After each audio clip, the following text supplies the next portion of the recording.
We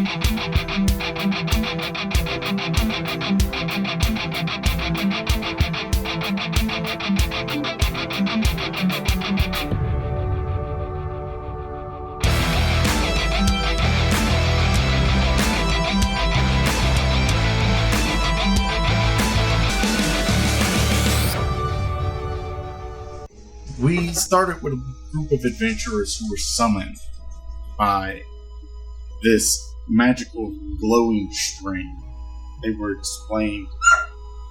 They had explained to them as a sort of spell, a calling of destiny. Now, since then, several of those people have either switched sides or vanished.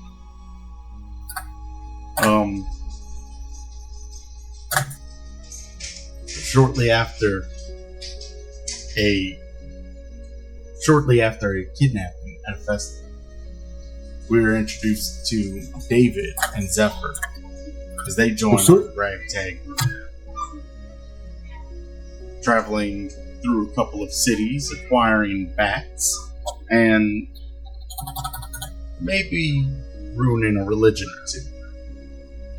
You find yourself once again back at this cave, now hunting this vampire to its nest. Ironically enough, the same place you agreed to meet the spellcaster that originally cast these cords of destiny, binding you all together. You find Zilba torn to pieces, on the brink of death, and send her back to the town which you just saved from the vampire, in hopes that they can do something for her, while y'all go back into the cave to finish her off. You find the vampire in its grip, in its coffin, resting. Through what may have been a bit of over enthusiastic means, you effectively killed this vampire and sealed it in its coffin.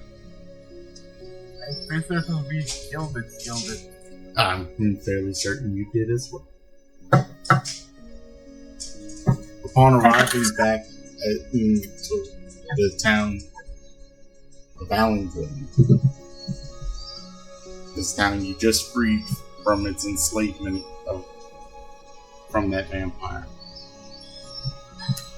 you discover Zilba, whom when you found was missing an arm and a leg, is now just missing an arm, having been healed by the town's elder. He now seems to be dying because of it.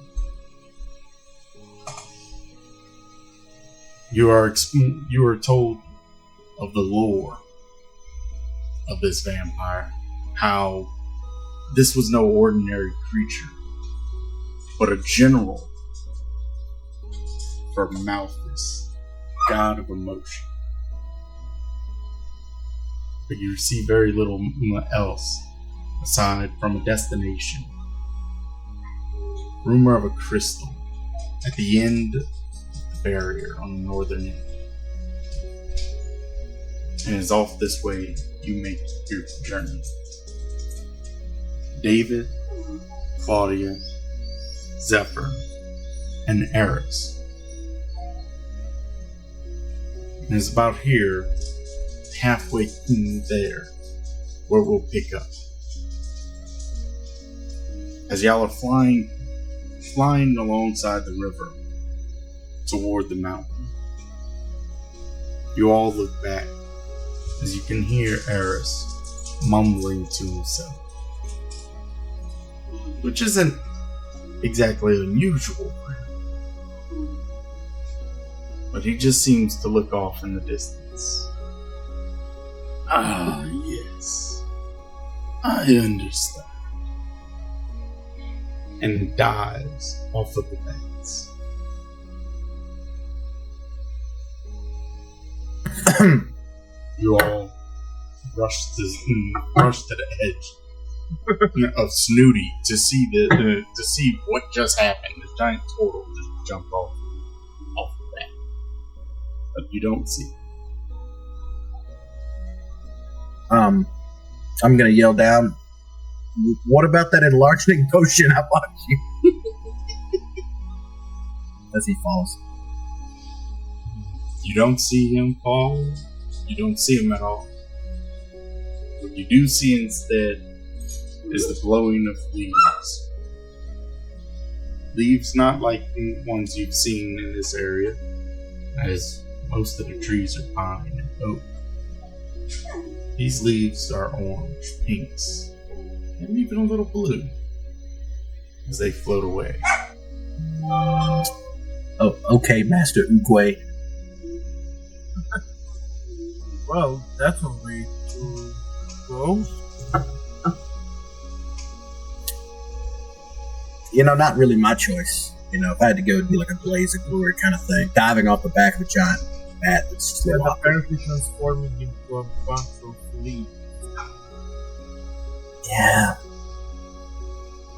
He was fun. And the way he went wasn't bad. I guess he had to teleport to the door, became one with the nature, or some shit like that. Sorry for the language. Mystical hoopla, man. All that magic crap. Do you, man? I use the power of song. Difference. Do you, Difference. man?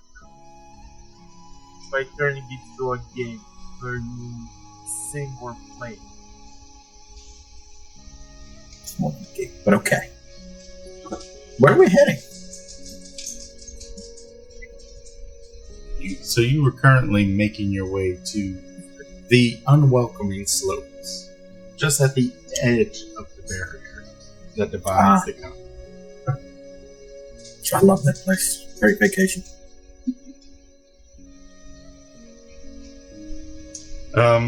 It is going to take several hours for y'all to reach there. Is there anything that y'all wanted to do during this time? Lay back and devise a song of with my flute of the magical Eris and his mystical ways. Okay.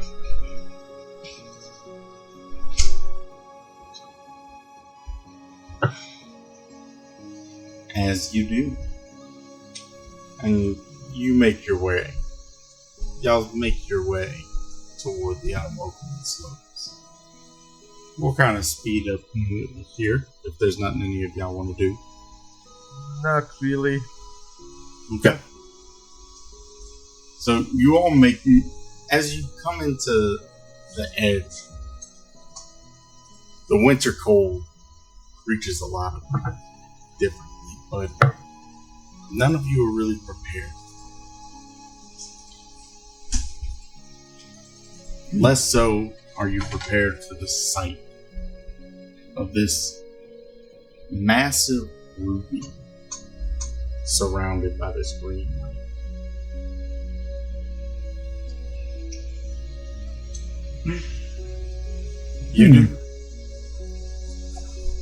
You do make out a couple of inhabitants, some buildings, and a patch of greenery.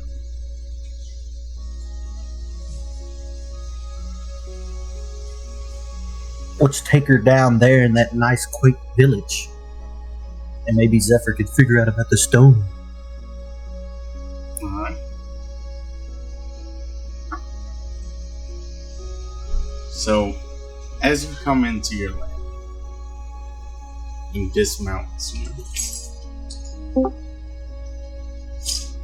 Did we lose something? Okay. Computer just shut itself down and my internet turned off. Fix it. I have no clue why. Probably connection. Probably. But I got it figured out. He must be working again. No.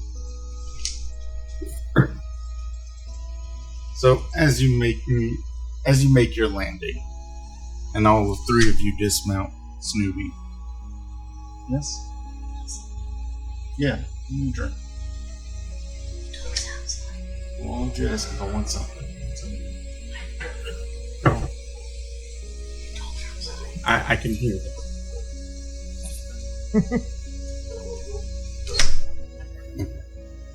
Sorry. My wife makes it her mission to interrupt me. She really does. Alright. So, What's the worst? as I said, you make your landing, you dismount, and you see two individuals standing there. Shannara, would you like to describe yourself? All right.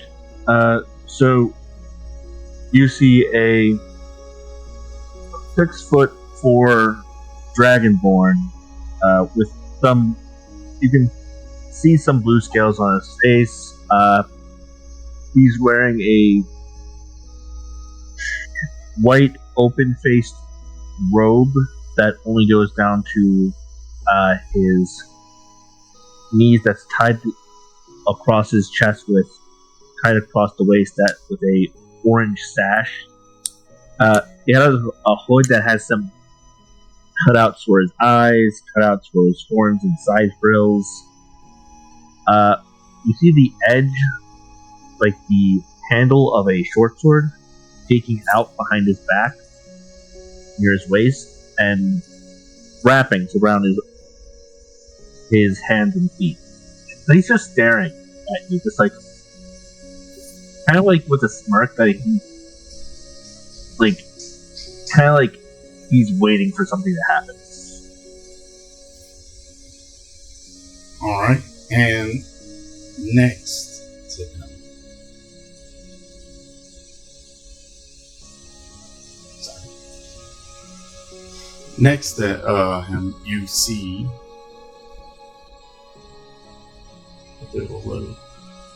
an Erico. White feathers, almost blending in with the snow, with a barn owl face. She stands there with her arms crossed, waiting to hear from the three of you.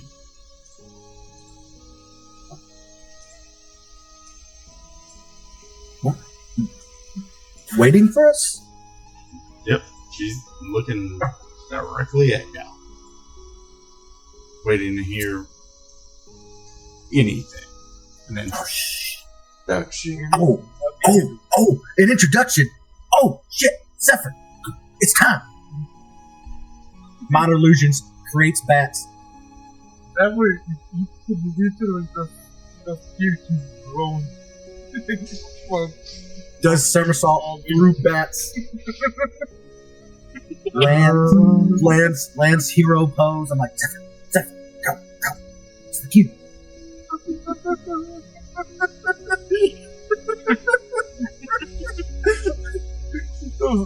That's literally Zephyr's reaction. He's laughing like he's going to go insane. amusing. Oh, getting bored. Sanja, Chicker, your dark friends. And she launches herself at you, David. Oh no. The rest of you are ambushed from your flanks as you are tackled and spread away from the group. Roll initiative. And I will go ahead and move y'all to this page here. And I'll even set y'all. As this happens, Shannara says, well, time for the show. And just sits down and observes the group. He said show. He did. Vibrates intensely. I got no 11. Okay. Down. You're gonna have to put it in manually or do you roll? No, I'll put it in. Okay. Good. No, not too many Zephyrs. Oh no, they're multiplying. Just increase. Okay. Is there a place you would want me to have, even though I'm not part of the combat, just to show that I'm still in the area, or do they move away? No, they're still within eyesight of you, so if you want to go ahead and put yourself on the map where you think you'd be to this, Okay. I will go ahead and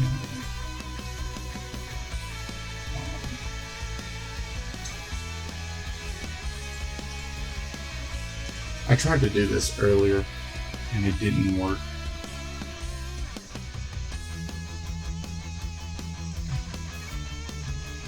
So forgive me. But Or what? for how long this is taking me to set up, because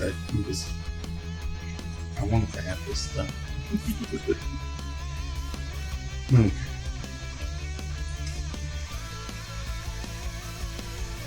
There we go.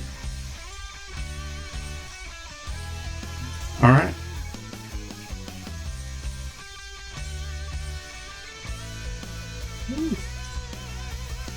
Let me go ahead and add their initiatives.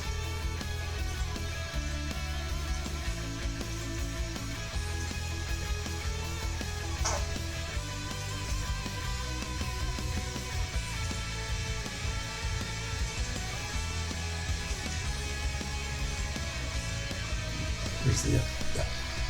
7. Probably the one that still have a 0. Good.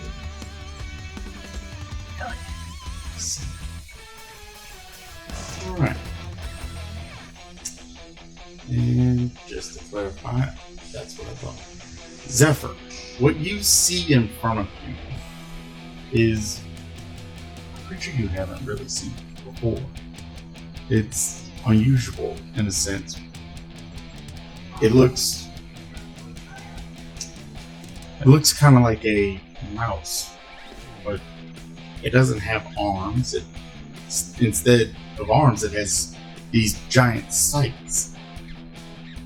Its white appearance blends so well into the snow. Even with it on top of you, you almost lose track. Yes. Great. And what's your proficiency levels? My position is only 3? Yeah. Okay.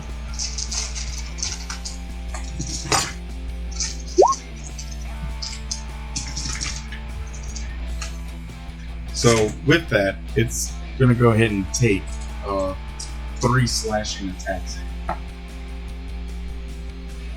The first one being an 18 to hit. Hits.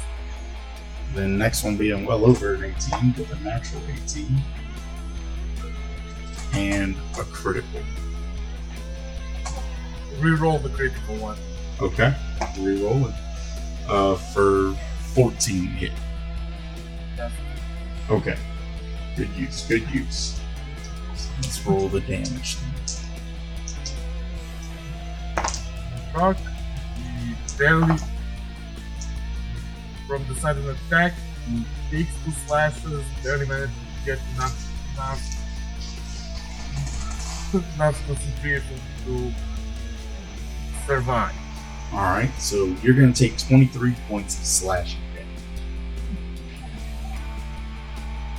As this creature tackles you to the ground, and then as it releases you, just in a whirlwind of spins, slices across your chest with these giant bleeds.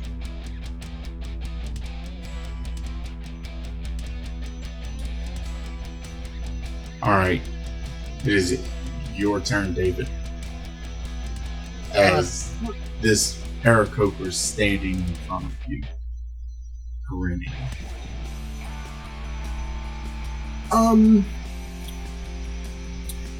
Somebody said show.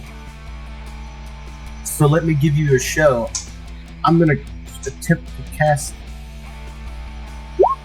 suggestion, Okay. and I'm politely suggest her and her friends take a seat and get ready for the show.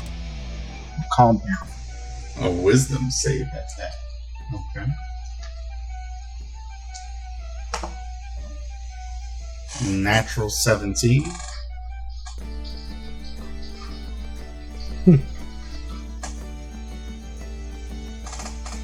I guess that means no effect. That's right. You see the spell linger around her head for a moment as the grin widens. Reroll. I think we'll continue our game. Yeah, Reroll? Yeah. you roll. Nice. A natural 19. Oh, These dice are Well. sides. Well, I tried. that's okay. I can start the show without her then. Alright. I'm just gonna try to break past her yet. Running away. Okay. She's gonna roll to keep you there. Does a 13 hit? Unfortunately, yes. Okay. So you are stunned, and where are they at?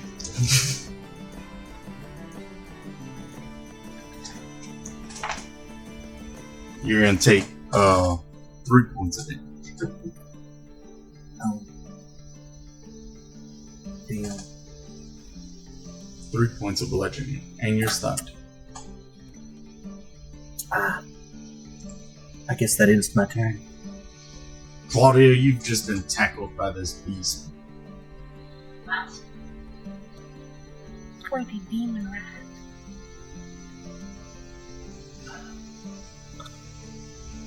I love him. I hate him. I'm gonna stab him. The logical choice. If I can hit him, since I've been rolling horribly for that Okay. since the beginning. Yeah, no, I don't think an 8's gonna do it. An 8 does not do it. You swing, and this creature just nimbly moves out of the way. She glares at it like it's personally offended her. Not impressed by the demon.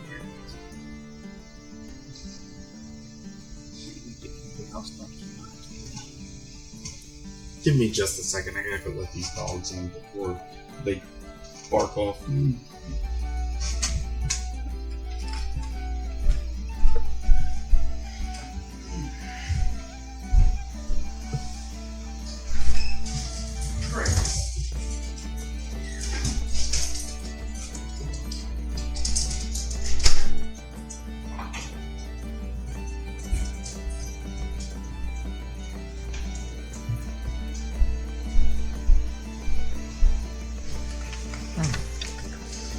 Alright.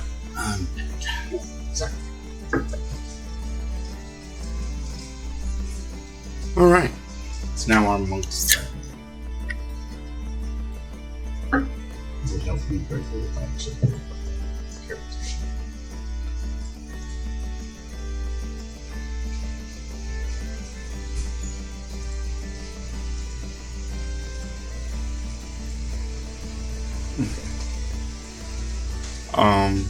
So yeah, just gonna go ahead and make 2 attacks against you, David. That's rude. Disrespectful. It could be worse. It depends how you feel about it. I mean, it could be worse.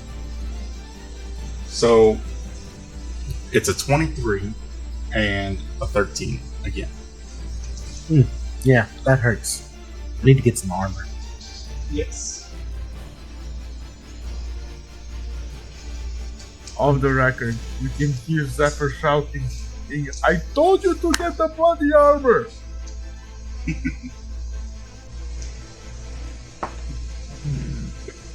Okay. So it's going to be 22 points of damage. Oh, 22 points of bludgeoning. yeah, thanks. She looks at you as she can see you breathing deeply from the wounds. And this is just me toy.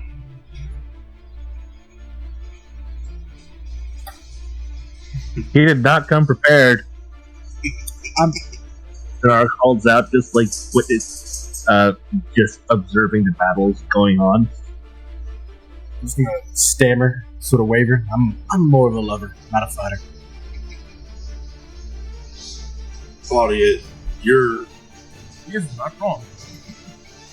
Kama Itachi in front of you is now going to make 3 attacks against you. The first one being 25 to hit. That'll hit. Ow! Rude. A 19 to hit. And a 9. At least one of them missed. Disrespectful. So, I mean, you have demonic spears, so stab it. so that's 26 points of slashing damage.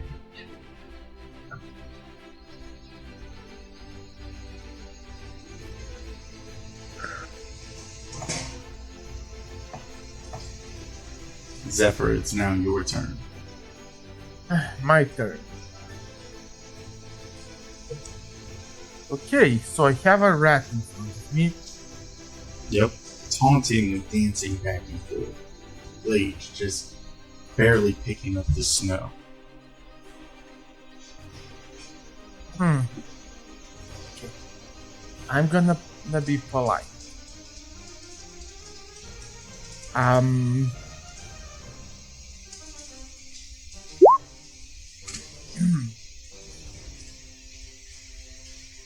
Okay. So what we got Let- here? Let's see if I can do something.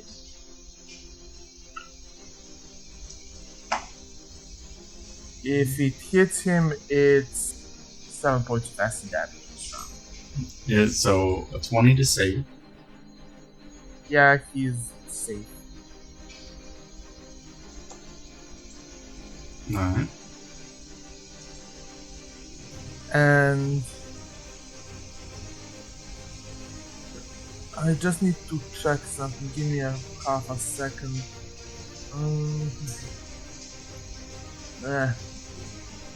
I cannot use it.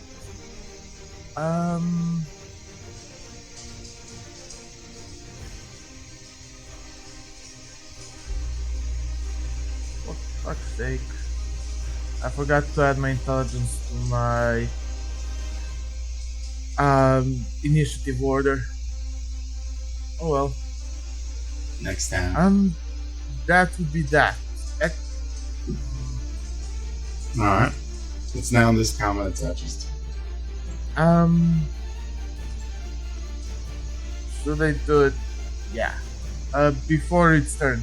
Okay. I'm gonna take a risk and I'm gonna bolt it my full movement speed. Just to see if there's enough room on the map.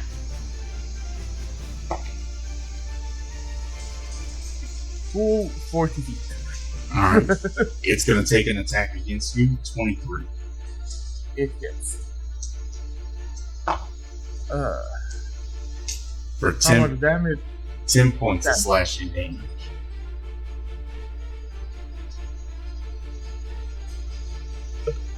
Okay. And that would be... Actually, I'm gonna use my reaction to transform.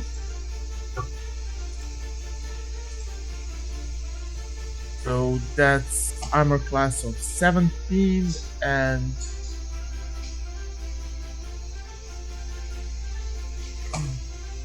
My bodies? That would be armor class of 17 plus something in temporary HP. Okay.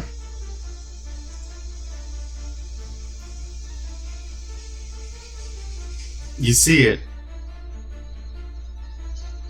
ready itself against the ground as it bolts off towards you in a straight line.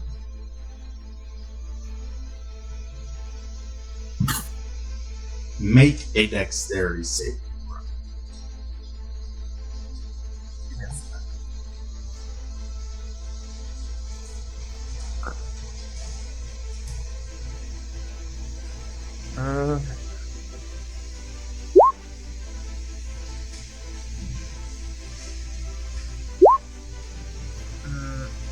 I have 14 temporary HP of the current 14. Okay.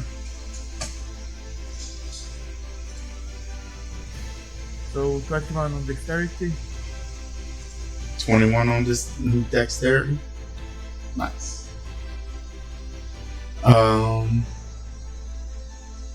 So you take no damage, but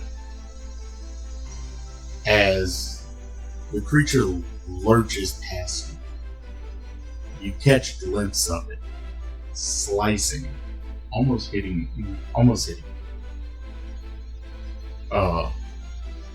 Aiming for your arms. And as it misses you and continues going, the tree behind you is cut in half. Fucking cover. And it's at this moment that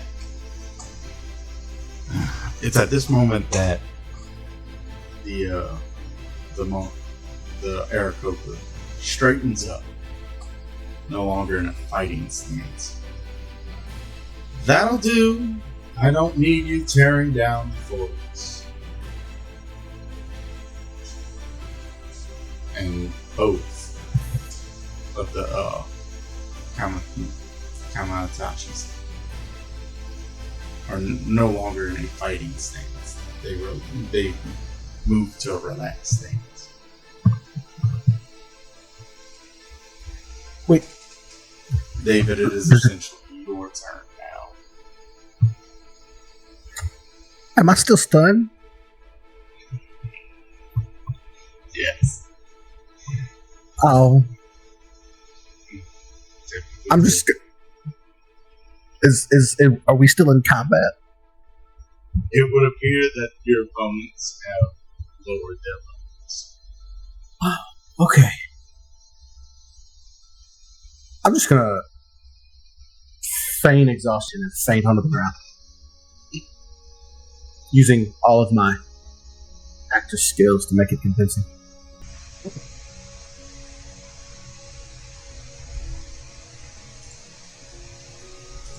You see, as this Aarakocra looks at you, someone gets him up. Mr. Rachel, make it difficult on them. I'm gonna do exactly that. I'm just gonna brag. Now you fucking hit me. Now you don't have to carry me. I got it. And Sorry, David. Junar finally get up, walk over to this passed out person who does not seem like he's prepared for fighting. He just lifts up his foot, ready to just drag him back by his foot. You fell in my trap! I'm just gonna pick up a gob of snow and hit him in the face with it. Now prepare for my ultimate move. Dear God. David, keep your pants on. I was gonna use the flute this time. Yeah. I was gonna try cure wounds, but I kind of want to punch him now.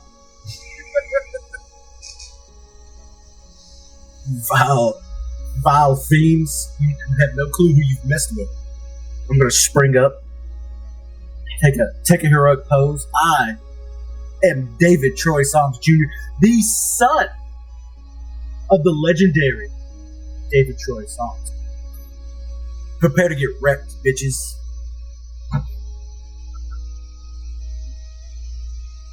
The legendary David Troy Psalms, you say? Yes, the legendary. You've heard of him? I know him. And others. They've made their journey here in search of treasures and quests. And he didn't destroy you evil beings? If anything, he received a little training while he was here. And away he went.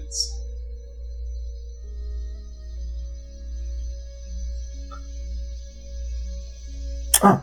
Well, that makes sense now. So, yeah, I'm kind of confused here because you guys bopped me.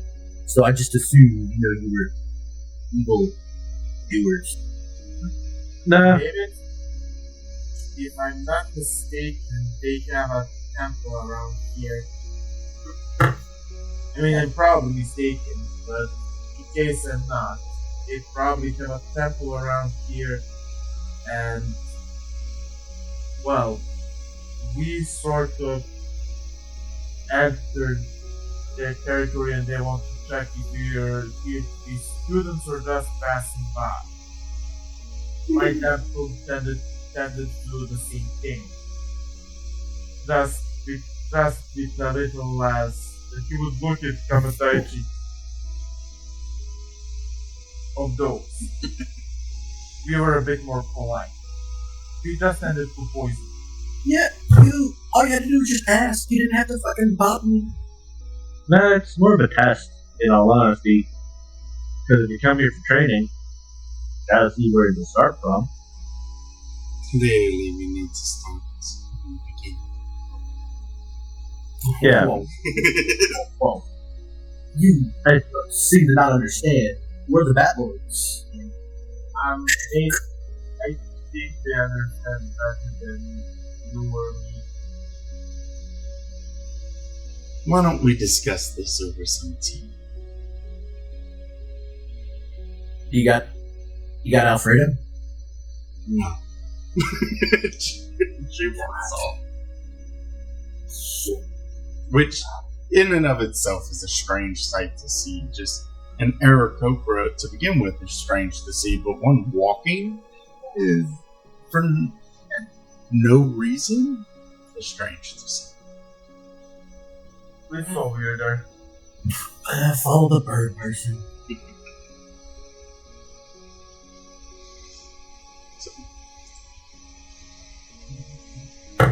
That Shannara walks over to both the Kamiitachis, gives them little head scritches, and then follows behind the group back to the temple, making sure they don't wander off and get lost. Oh, if anything, they are acquainting themselves with the four new bats, the four new bats who have just appeared, along with these adventurers. lizard person, I would advise you to probably keep the little Pokemon away from the bat. They get hungry. Well, Meanwhile, so does Kamiitachi. you see Attila and Cosmo just sniffing the two Kamiitachis, and Snooty just standing in the background in a motherly position. Oh God, I'm gonna blow the whistle. Come on, Attila, come on. They're friends, not food. They But come. he just is gonna ignore it. Punch the glare, little rat things that don't think they're friends. I will stab them again one day. Come on. I'll pick up one of the small Kamiitachi in front of the woman who feels the violent thoughts against him Come on. They're just doing a job. They're harmless when in other situations. If they're not testing you or you're not trying to kill them, they're adorable. Come on, do a little stretch. Picking up her snore, she looks over into the saddle to make sure he's still safe in there. He hasn't been attacked by rats. She's too worried about her undead son.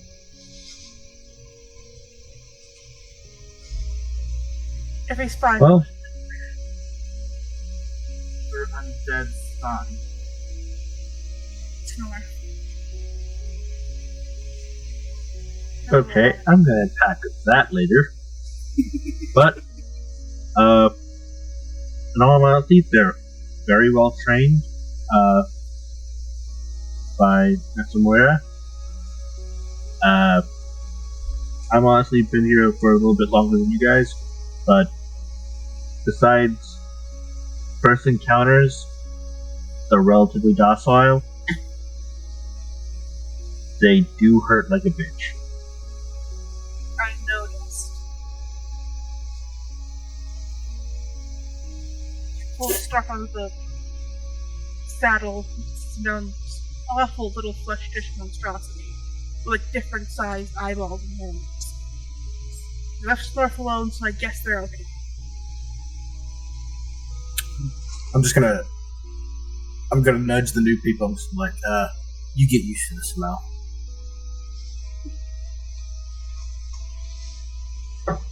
No, they do not. Nobody ever gets used to the madness of this group. Nobody ever gets used to madness of Bat Lords. They just call us Bat Lords. You did. You suddenly hear something on several unknown language that on one unknown language, unless one of you speaks stories, and it sounds oddly like swearing. Swearing. You can recognize it in any language. David, you're running away.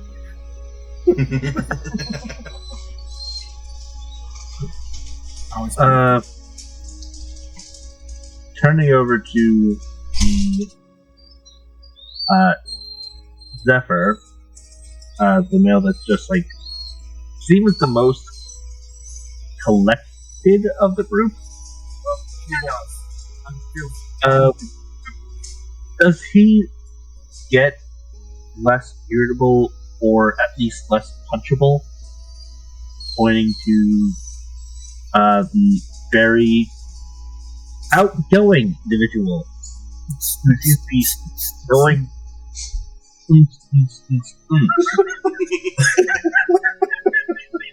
As time goes by, it usually leads to us wanting to punch him more. I never want to punch him. Give it time. Ah, okay. So he is a good training dummy. Sorry, sparring partner. Got it.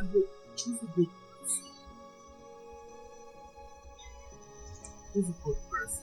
Doesn't mind working hard. He's willing to help, but he can just be so obnoxious sometimes.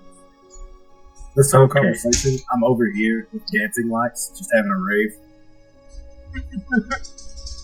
I'm guessing that's all in small doses.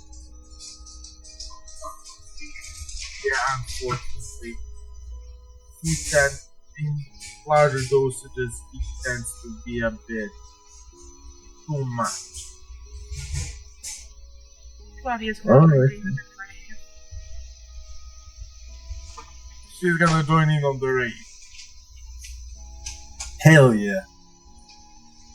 Unfortunately, tea also tends to cause this.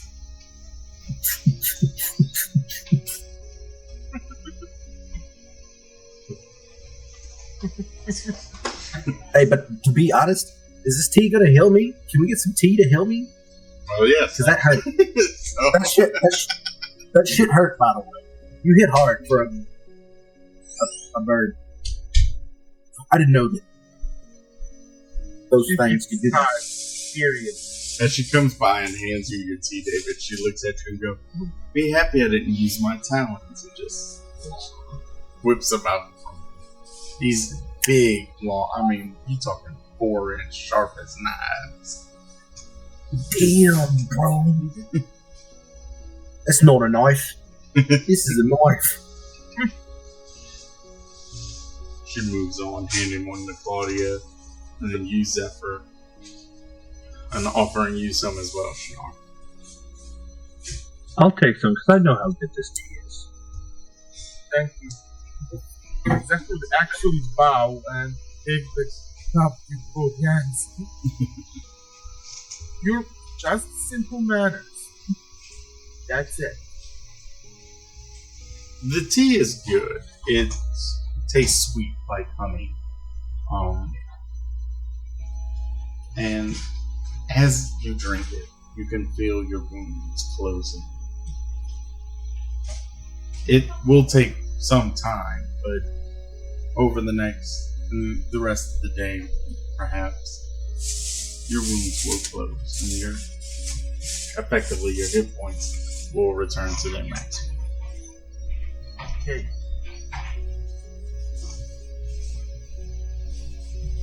Thank you. Zephyr would look at his own heal. I'm guessing you don't sell the recipe. I do not. In fact, Maybe. only I've been trying to get the recipe out of her for since I've been here. Still haven't gotten it. there's only one person left in the world who knows this recipe.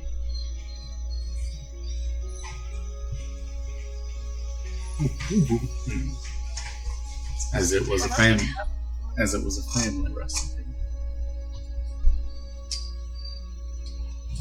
So I don't trust monks. You're traveling with the monk. Exactly. True response. Not a mistake. They're almost as untrustworthy as bards.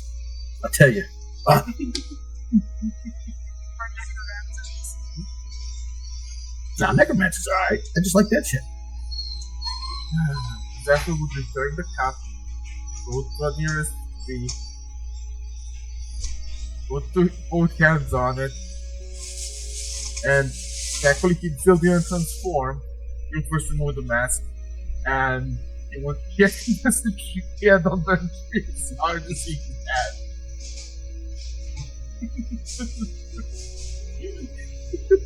Effectively trying to make himself forget.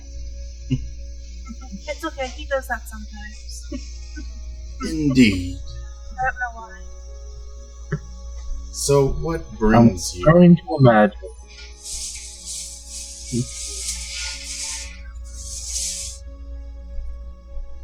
What brings us here?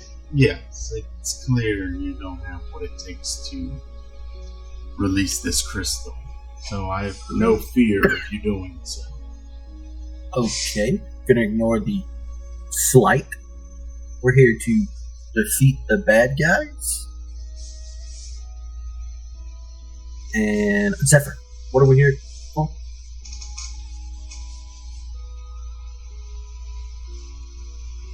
Okay. Zephyr's going to take a deep breath.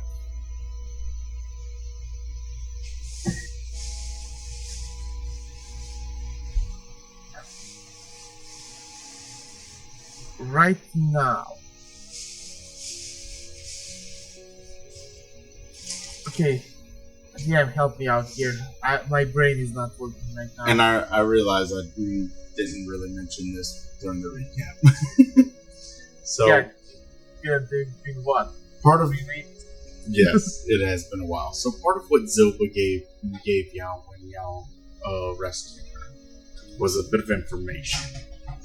She described two individuals that she fought against, one of which was a vampire and the other she recognized as Fierro. Confused on why both of them were still alive, as they were, according to legend, sealed away and part of what created the barrier. Now, there hasn't been any activity on the barrier since its creation, as far as anybody can say. But it's rumored that Fierro is in pursuit of what is known as soul gems, which are 6 gems that were created as kind of a consequence of the creation of the barrier and the sealing of Malthus's generals. Okay, he's gonna just pass on the information, not word for word because he cannot remember everything clearly, but enough for her to understand, I hope. Yeah. Piero. That asshole. So,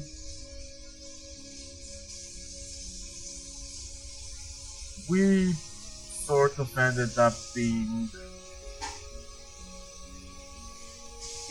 stuck with that insanity for past few weeks. I see. I can assure you, I'm familiar with the legend. More familiar than most. This And not really a legend. correct. This temple was erected to protect this soul stone. And she gestures to the giant ruby. Alright, this thing's all whopping 8 foot high. About 4 to 5 foot in radius. Wait, hold on. Are all the soul stones that big? I was expecting like a fucking pebble. I can only speak of this one. Yes. I'm guessing their size varies from stone to stone.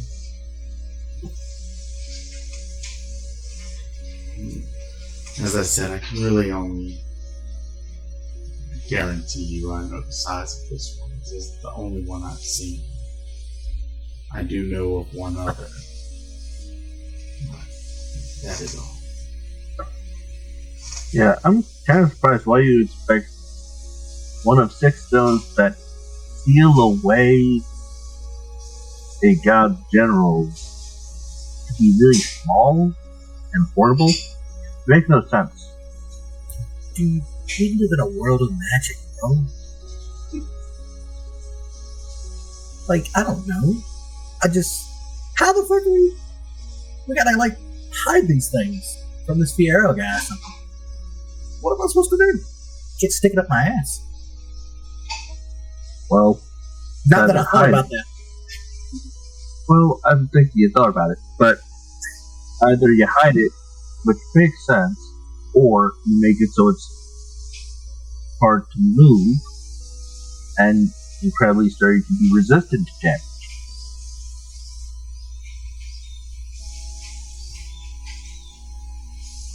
Okay. Now, David and Zephyr, you both have actually seen one of these soul stones before, and Claudia, you have actually been in possession of a different soul stone. Very short period of time. Using one to create a portal. And Zephyr and David, the one you encountered, was literally sucking souls into it.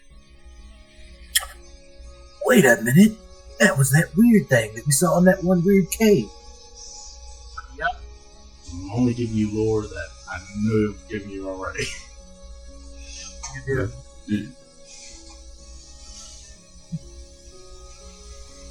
But yeah, Oh shit. Yep. more. We saw one of those getting stolen. Moira puts down her her cup and walks toward the stone. You know, David, it's been a year since I've seen your father. Oh. Oh. I sent him away to deliver a message. I'm not 100% sure if he succeeded. What did you say?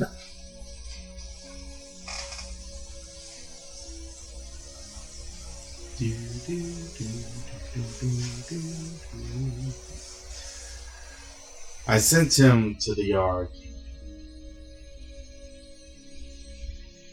To Snaga.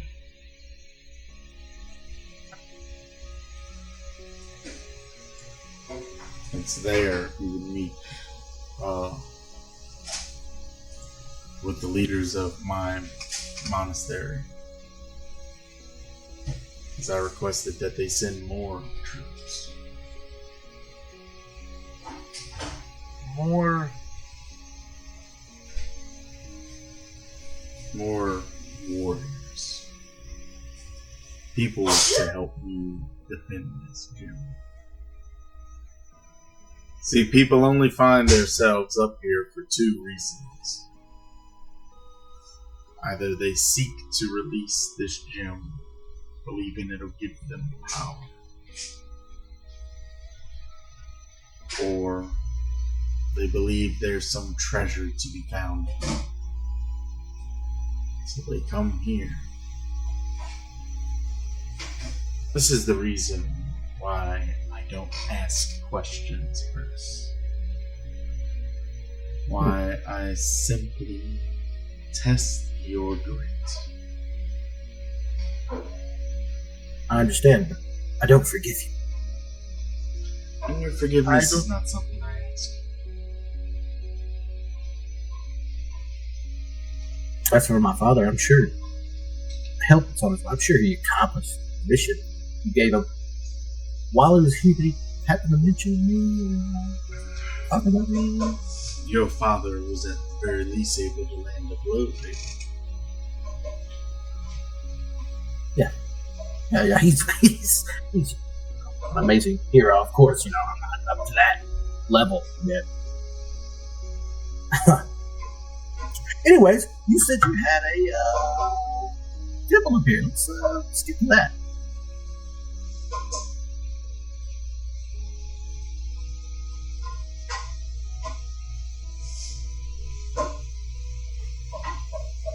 You came to defend this gem.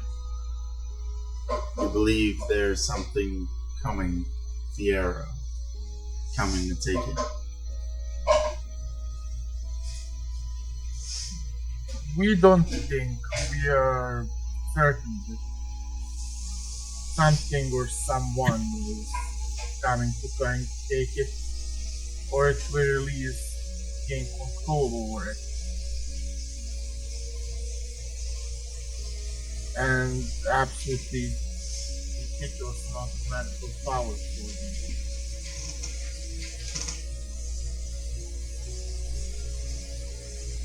If what you say is true, I don't believe you're up to the task.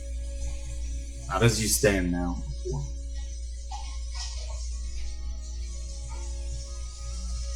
To be perfectly honest, I don't think anyone would be completely up to the task of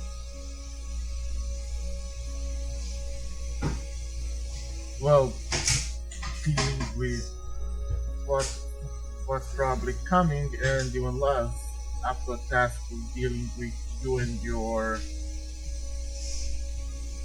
pets. companions, familiars. I appreciate it. They're family. Heroes would be prepared. Heroes like my father. And you say you trained him? I did. Would you like me Train? to train you? Teach you how to be a hero like your father? Or would you like to be something great?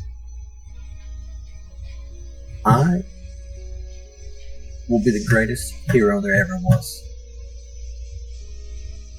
Train me. And you, she looks to Claudia. Of course. Join them. Well, I'm not sure what training yet. There are things, many things I can teach.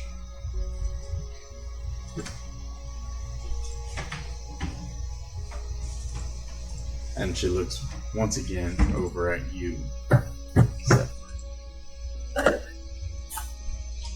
And what's of you? Would you forsake your previous masters to learn from anew?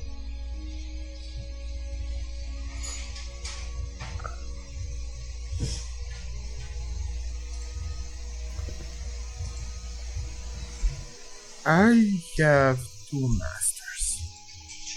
Well, more than two. I have temple within which I grew and in which I hone my skills. My other master was the man who taught me the arcane arts, and he's been dead for a long time.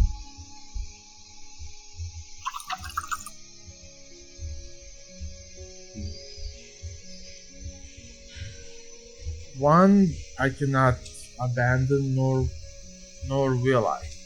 The other one, well, the other one there is nothing to abandon.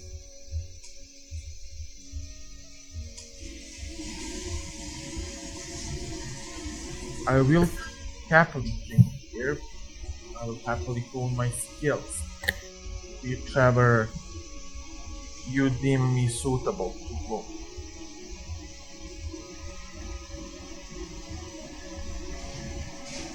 But I will, well, that I do not want. Actually, that I cannot is that I do not want to abandon people who raised me. And nor would I ask you to abandon them. Simply to trust in a new master for a short time.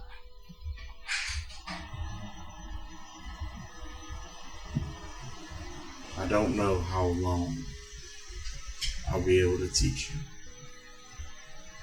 But I will teach you as long as you stay. As long as you have the will to protect this gem. Well, considering that if the gem falls, and if what we know is even partially correct,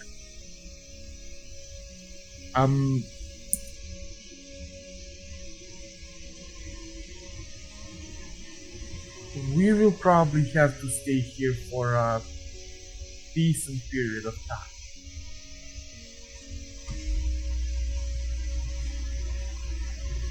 So, I guess that, yes, I will happily accept your training in exchange for protecting these. If you would look at the crystal, I will not call it a crystal, I'm gonna call it a pillar. Because that thing is you. Call it a prison if you'd like. At the end of the day, it's all it truly is. And calling it a pillar or a crystal sounds better than prison to those that don't know. Very well then, just look toward the west. the sun is beginning to set. It's about this time that the Kamatachi approach with a bit of fresh meat in their maw. And they drop it down beside him. Reaches over and scratches, pets both of them gently. It's almost as if you can read my mind these days. Come, I'll cook, we'll eat, and in the morning, we will learn.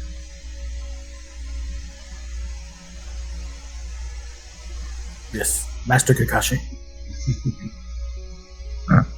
So, Urges to hit grow.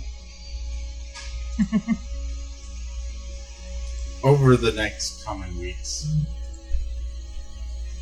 Zephyr, you're shown a library that has text unlike anything you've ever seen before.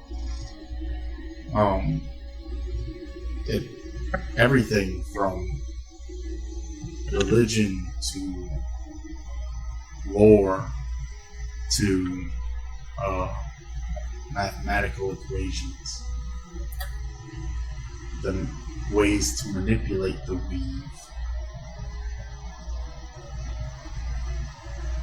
The David, moment you saw that, David was next to you. You would turn to David. Do not interrupt me. Unless the world is ending, if you dare interrupt me, I am personally going to rip your heart through your ass and eat and make you eat it. Understand? Good. Hello? Yep. Was it too much? No. No, I was there, but you didn't even get through all that shit because you notice I'm sitting there building a shrine around my magic flute.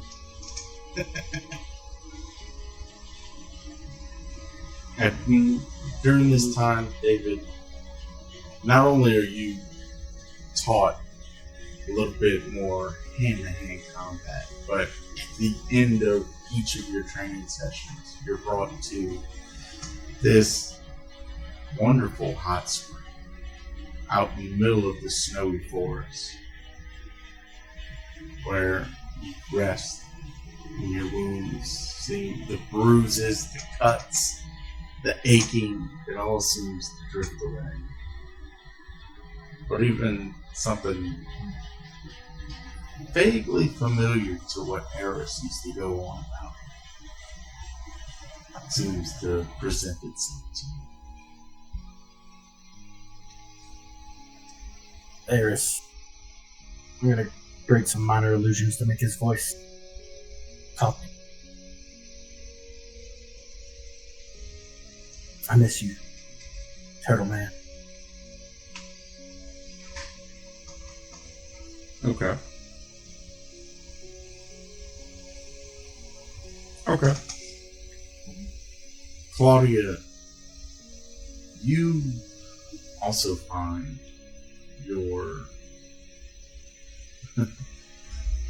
you also find your training deep in the books, but not in any similar section as Zephyr. Your books are the books that draw you are locked away. They're chained up.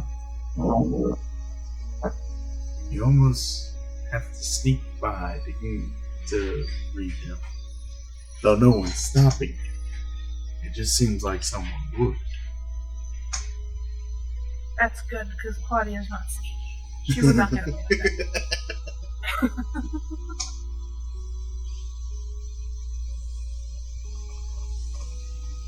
She is gladly going to take the books and just dive into reading them, though. Over the next couple of weeks,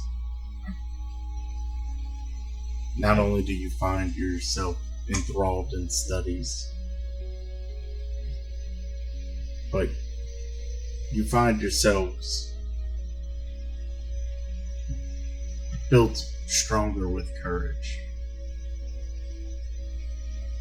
You feel stronger together, being able to successfully fend off against the Kamatachis in combat, who seem to grow even stronger as you do.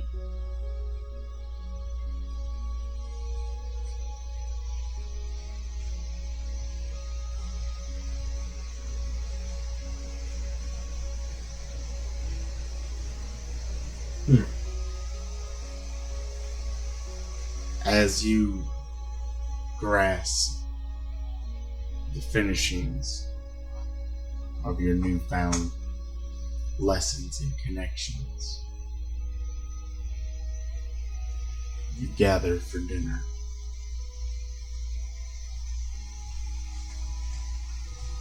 It is a peaceful night.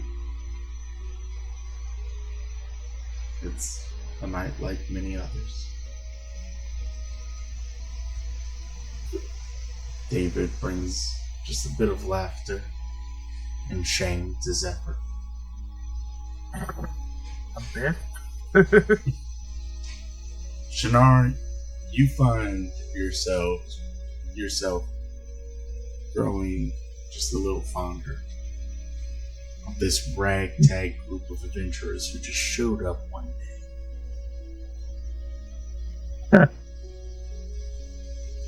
Well, these guys aren't half bad. Why, it even seems like the bats started to imitate the Kamatachis, though maybe not as successfully. Some of their flying offensives have been improving.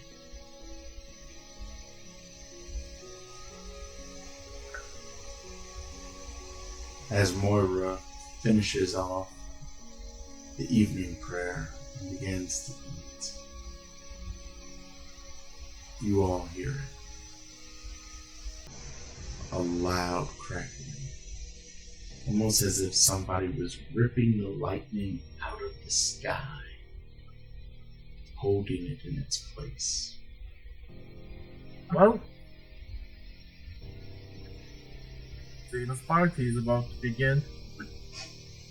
Alright! You rush outside to see a man with wings. Not Maricopa. Something more. Almost divine in its appearance. As he stands there with 4 gems hovering around his hand, his outstretched hand, as he reaches out towards the red gem, this large ruby, spewing green. It seems to be in the middle of an incantation. When for the first time that any of you have seen, Moira takes flight, charging. DM, quick question. Yes. Any attempt to cast Frostbite either over his mouth or in his mouth? What's the ring? Can you pop the spell? Sure, give it 30 feet. I'm guessing. No, that's Druidcraft. That's Druidcraft, not Frostbite. One.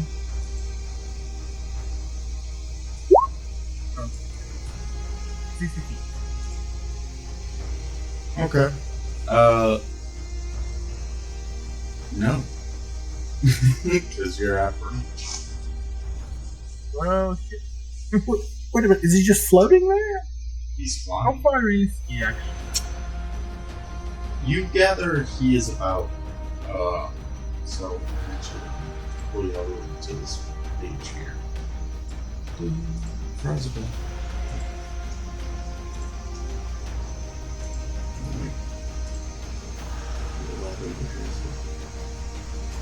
Okay. So you gather that with him being in the air to where you are on the mountain, he is well, sorry, he'd be closer if you on the side. He'd be about 100 feet away. Around 100 feet. Yes. Me there. Oh, Do I see any location that on the ground that would be within 60 feet of him?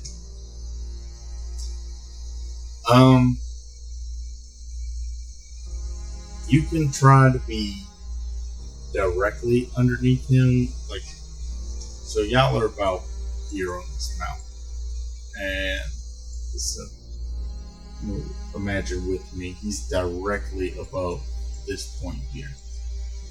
So Okay. you could get closer where it ramps up to here and probably be within 60 feet. Okay. So I am booking it to be underneath him, seeing as Moira is already flying to confront him, and I want to assist in any way I can, even though I'm unable to fight in the air. So I'm grabbing some, as I'm running, I'm grabbing some loose pebbles and I'm casting magic stone on them.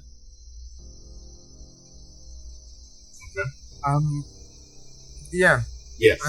If it's not a problem, I would have, well, at least while in the mountains, I would have switched out Tasha's Caustic Brew for magic missiles. Okay. Because, goddamn it, if I'm not gonna hit those fucking weasels at least once. I understand. You got look. You've had 2 weeks to essentially to rework something. So you've had time to change up your stuff as well. My prepared spells. Yeah. So what I'm trying to say is that I'm gonna take a chance and I'm gonna go and open up. Okay. Magic Missile doesn't have a spell DC. No, it's just a hit. Yeah. Do I have to roll for each dart, or do I roll just once and then we multiply by 3?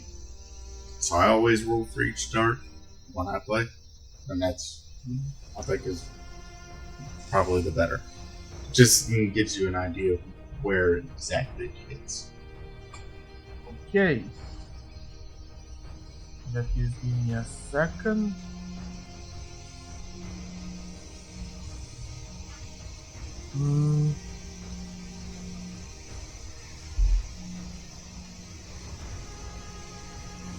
Okay, Okay. that wasn't bad. No. As while approaching, Zephyr would, he would start chanting, his hand clutched, and let's say that his focus is an obsidian ring. Is that okay? Fine. It doesn't say anything, it needs to be a staff or a wall. Right. And as he opens his hand again, 3 magic missiles fly out. 3 streaks of light, or crackling light, fly out towards the man currently flying in the sky. Okay. And they whistle by Moira as she's now coming pretty close to of Fiero. And they strike him just in the back between the wings. But he keeps chancing. Alright, fuck it. My turn. Also, would I be able to attempt to firebolt him? I am in range. Go nuts, as far as I'm concerned.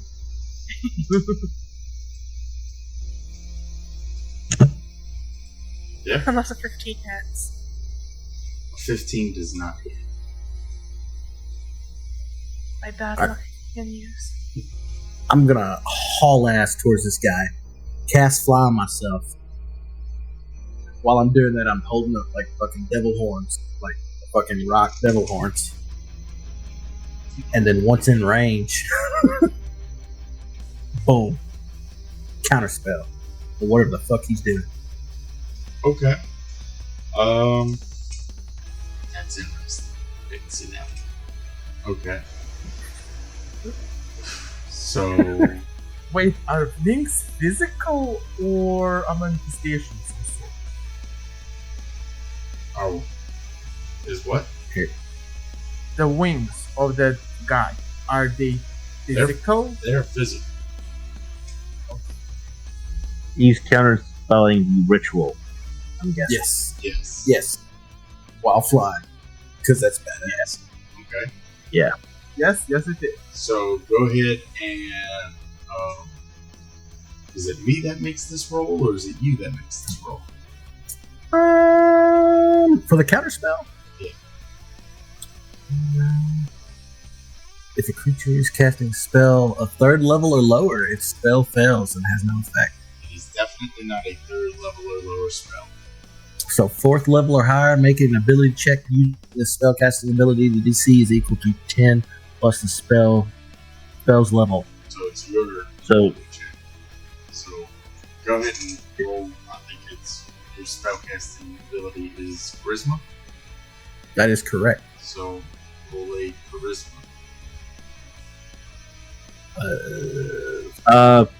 As he's Yeah. as he's flying, like heading forward and flying, does he pass by me? Let's see. He should, yes. Okay, I would have touched him and casted guidance on him. So he has an extra D4 on ability checks, which this is. So go ahead and roll that D4.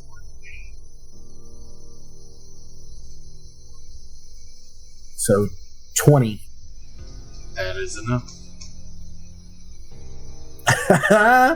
Fuck you, bitch. My devil horns turned to just the middle finger. Oh, I didn't see this coming. This is good. Bat Lords, baby. Woo. So, just as about the time that you cast this, and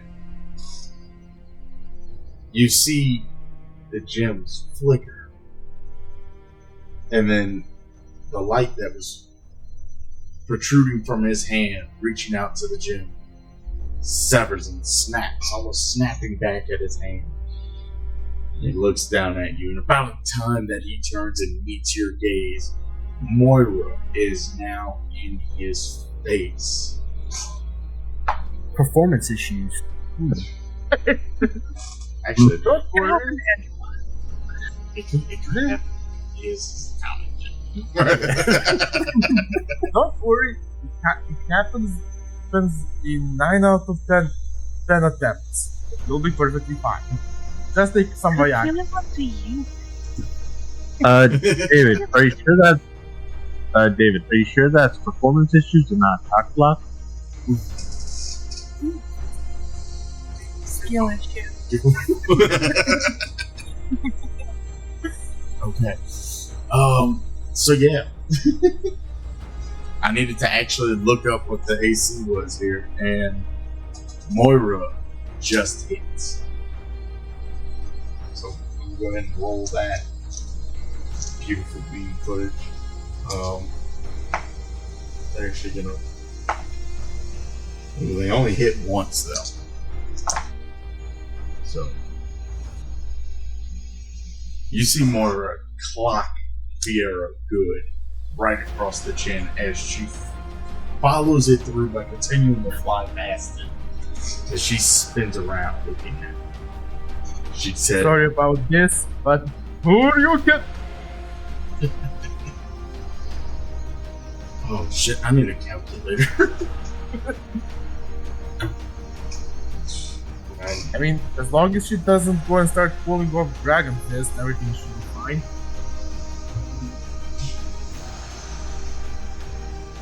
Okay.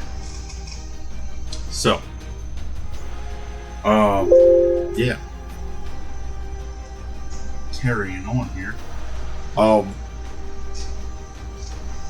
Fiero just turns, looking at her now. Despicable creatures. I always knew y'all should have been smited from the beginning. And he reaches out, sliding his hand across, and this giant two-handed sword appears in front of him. He grabs it with one hand. Everybody roll initiative at this point. Off the record, I need to get Dios Zavordo when he stops the time for my chrono shift to play it. I need to get that sound. I'll drag you all out here. Shannara, David, you make sure to put yourself nice and up close. Hell yeah. And like 30 or 40 feet above the ground. That's not going to bite me in the ass at all. Oh, what? What? Bad decisions and consequences? What are those? Everybody knows David Troy Psalms Jr. doesn't make those. Yeah, right? Oh, you make terrible ones. Alright, I'm gonna put that icon there. This is just my my generic I need a monk NPC.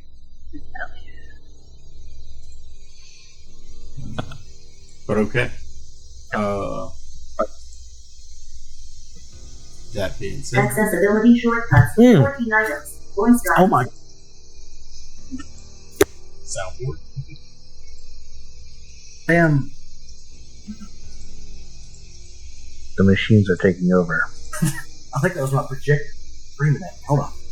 Your projector screaming at you. That's it. Accessibility shortcuts. 14 items. Voice drive. Off.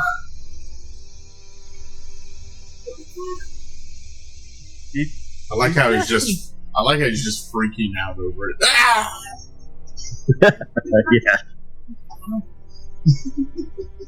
Okay. I apologize. My dog sat on the projector remote.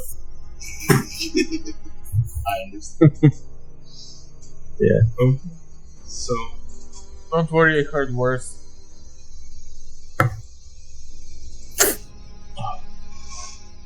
At least you didn't hear random porn. nice. No, that literally happened once. Reminds me of that creepy guy we had in the beginning.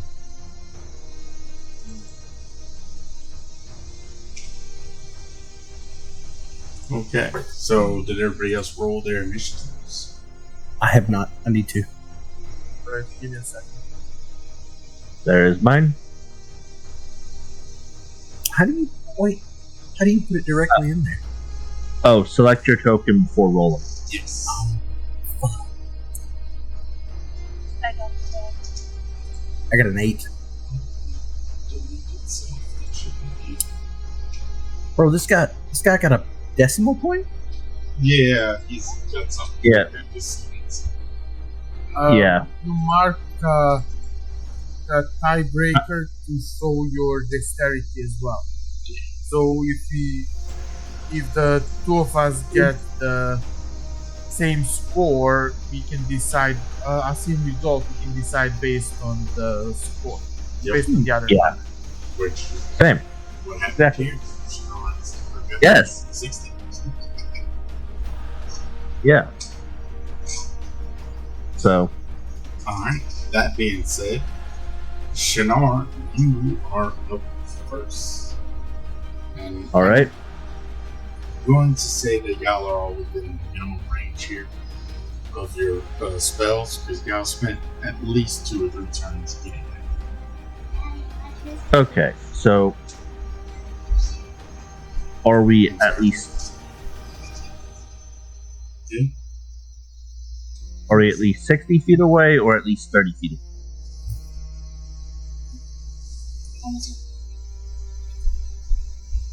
Alright, love you. I'm sorry. My oldest came down and told me she had a loose tooth. Ooh. But anyways. So I'm gonna say the closest you can get distance wise right now from being in the air is gonna be 60 feet. Okay, so as I've been running over, I pulled out some small stones and cast magic stone on them. I'm gonna start with throwing one of them out at him as my action. Mm-hmm. I'm guessing a 12 does not hit. 12 does not hit. Well, that's it for me. Alright. Zephyr?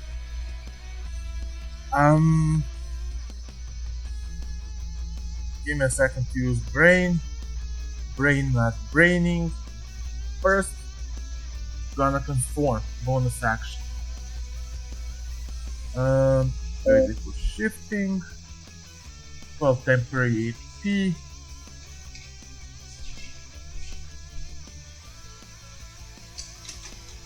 I just put that in, and then I'm gonna try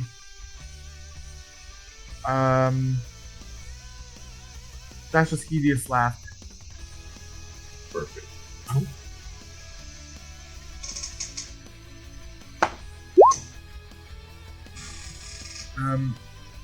And if he succeeds, he's gonna, if it's within 30 feet. Is it? Where's the joke? Where's the joke? Oh, it's no, you're not. So you, unless you can get up in the air 30 feet, which I will remind you that y'all have been training for the last 2 weeks. You have bats. It's not outside of the ordinary. It wouldn't be outside the realm possibility to say you've done some training with these bats.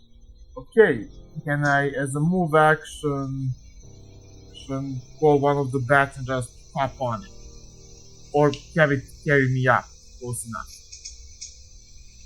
Yes, I will say for you and Claudia and Shinar will each have a bat companion. As I know that y'all didn't really quite think this was going to be an aerial thing. I mean, if we had time, if our you training certainly was had those hits, yeah, I would have been on the flying on the giant raven. But as it is, I'll be on the bat. All right.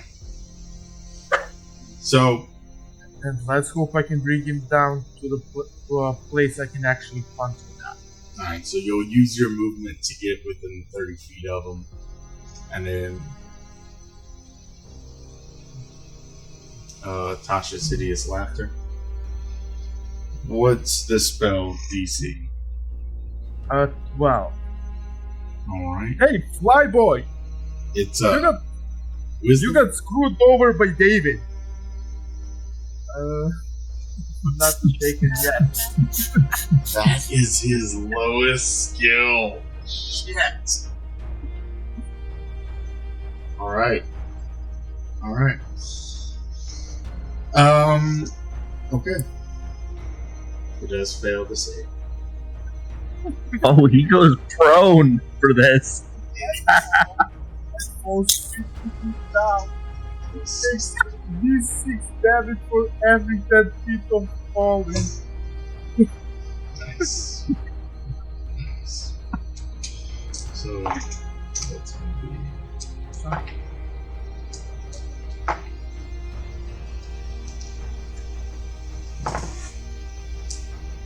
Sorry about it, guys.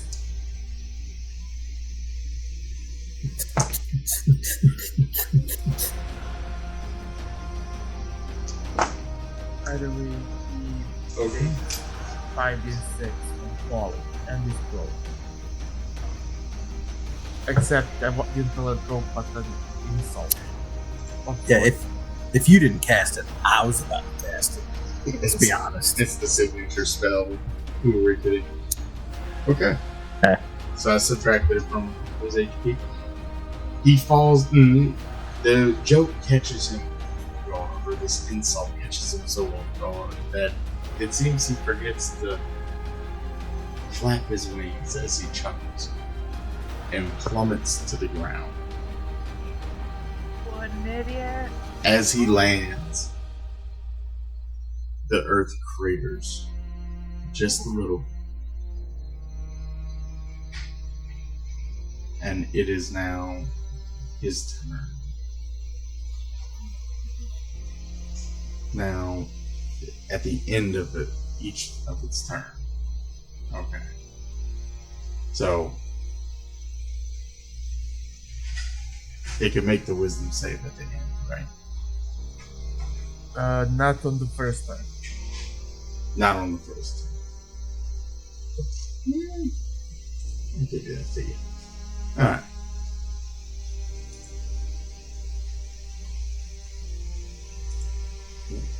Go ahead, Claudia. So, you don't actually need Cosmo to pick you up. I don't. I can just. And I'm going to try to. If the dice will let me. 17. You have Seven. advantage because he's prone. Sure. You do that. The 17 hit? Or do I roll? The 17 does not hit. Well, 13 is certainly not going.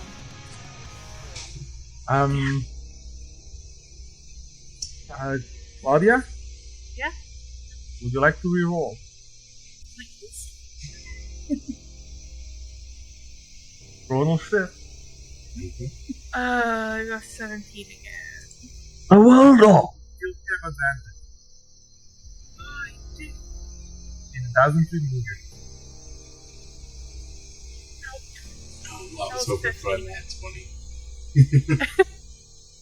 So was I, man. So was I. I was hoping you would get You go to swing at him, but he is just armored. Even feet position laughing, it's hard to find an opening in his armor. Thought he could have hit anything. This is my curse for this game. I can never hit me.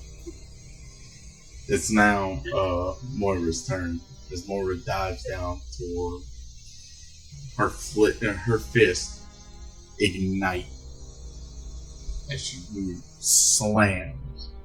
Let's see if she slams on him. As she slams her fist down, creating a puff of smoke, you realize she just missed as he rolled out of the way.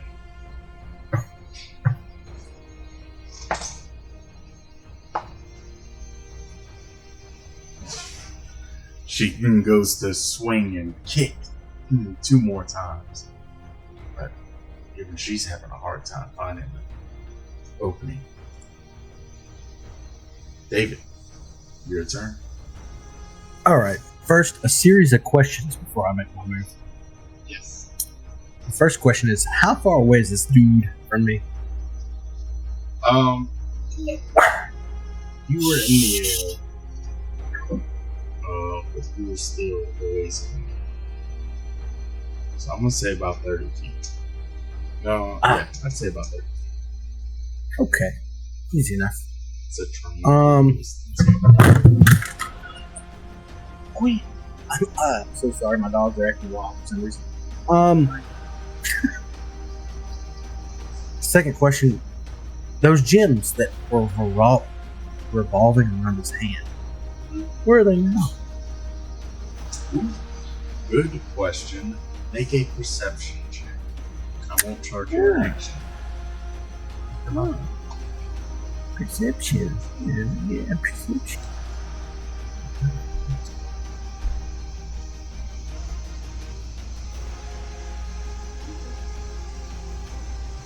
Perception. There we go. You don't An 8. actually see them at the moment.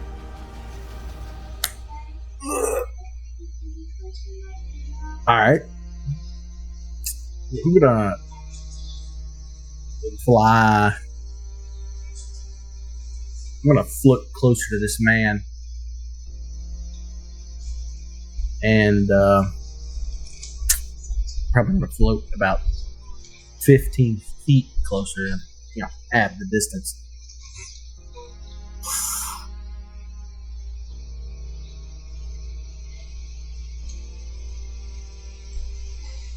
And then cast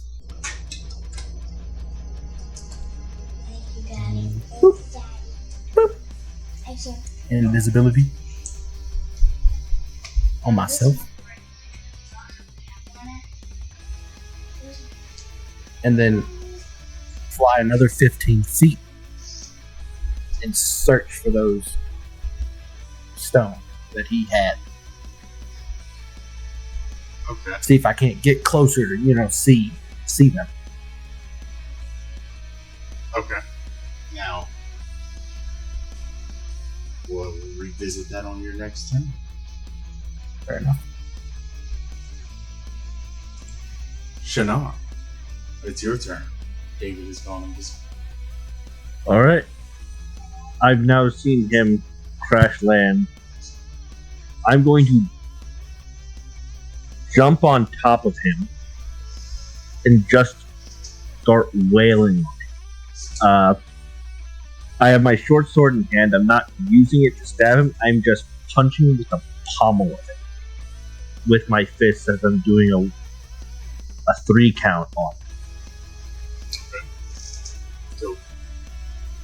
So, thank you on our fighting style. So it's D6. So that's a miss. And I'm going to spend a key point for flurry of blows or 2 more strikes.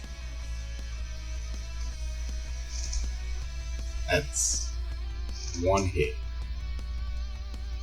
The last one hit. The last one hits. Ooh. 8 points 4. of legend. Yep. And now that I made a unarmed attack, I now have my agile parry active, giving me an extra 2 AC. Okay. And that will be the end of my turn.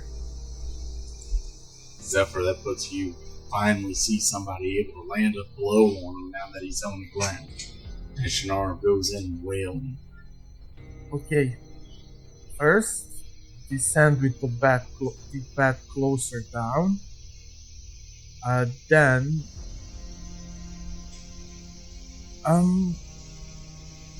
just to quickly check something. Can Zephyr see the stones anyway? Roll perception. My perception should be decent. I'm blind as a bat. With everybody just piled up on top of him, it's really just hard to get a glimpse of. Well, either way. No. What would you like to do? Now we already have someone sitting on him and punching him like crazy, so magic mix up. Okay. Go ahead and roll damage.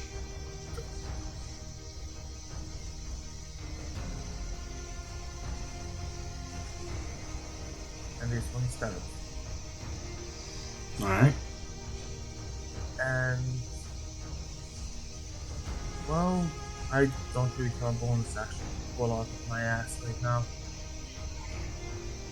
So I'm just gonna stay on top of the bat and just going to keep circling around. That's end of my turn. Alright. You see as you launch those missiles, Fiero's wings just kind of curl up and you hit the wings, singeing and damaging several of the feathers. It just wasn't as powerful as you'd hoped it would have been. But now you hear a change in the tone as Fiero's laughter goes less of a uncontrollable laughter to more of a mocking chuckle.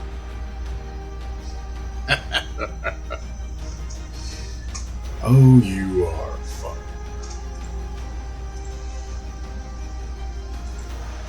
And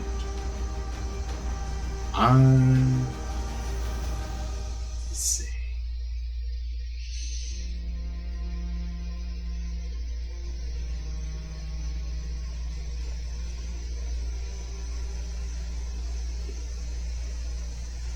He's going to cast reverse gravity.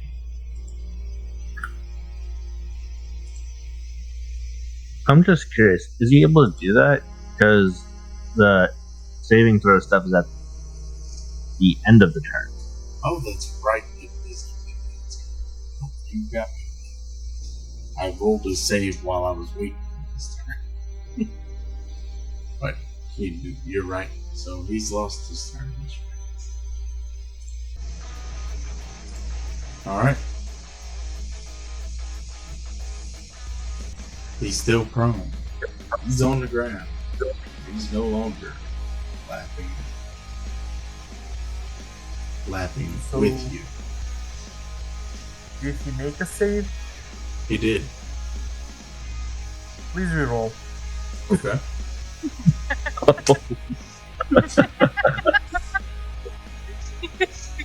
This time he rolled a 15. Yeah, yeah. Okay. He still pulled off. Okay. I know the first time was an 18. I was like, I know that did it, but I don't remember what this was. There was a sound of clicking of a clock ticking, but it didn't. Alright. It didn't come this time. Claudia, it's your turn. I could try again to hit him. Go for it. Oh. You do have advantage. Oh.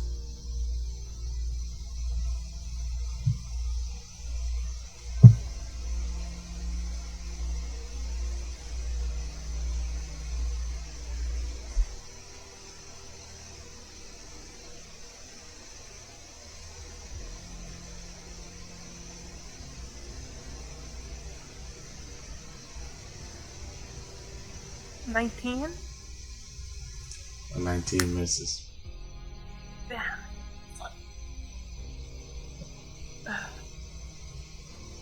Alright. I'm gonna go ahead and roll for Moira. Alright. Seeing the change in the tide, Moira stomps on it and comes down heavily with a foot straight to his face and follows it through with a spiral kick to the side of the head. Let's see if we can damage that one.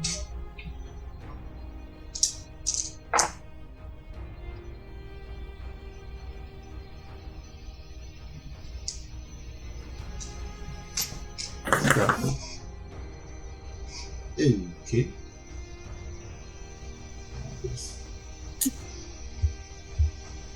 It looks like it was pretty effective as Fiora stopped.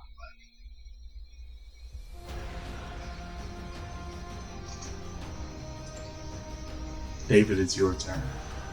Now, while we're looking for those genes, roll that perception check. Bro, hit.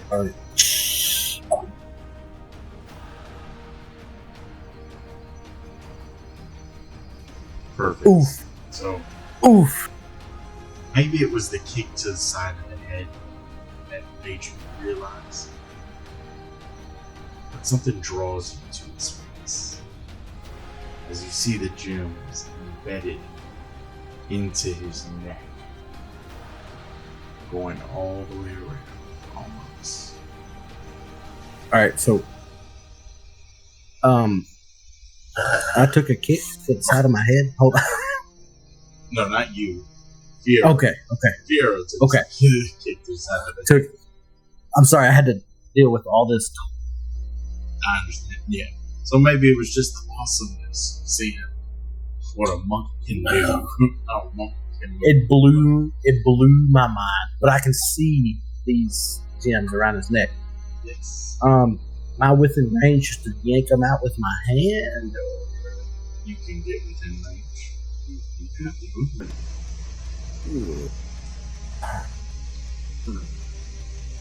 We're gonna cast. How far? At this moment, how far? I think I should be definitely within 15 feet of the sky. Right? Yeah, you are within 15 feet.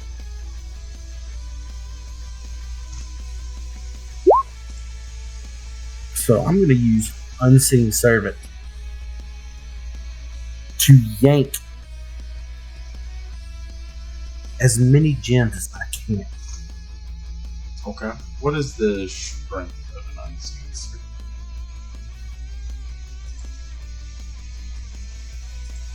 2. Oh, dude. It's 2.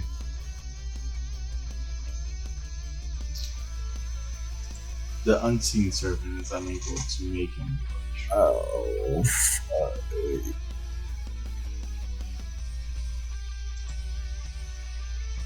Okay, so I'll just move within range of yanking distance of this dude, and then I'll just give Shinar a bardic inspiration. Okay. Like, yo, lizard dude, you're pretty cool. Do some shit, bro. Get it, bro. Okay. I will. I'm gonna call my turn then. Shinar, it's your turn. All right. So, what? So, looking at this guy, does he look like both? Okay. I would like to. I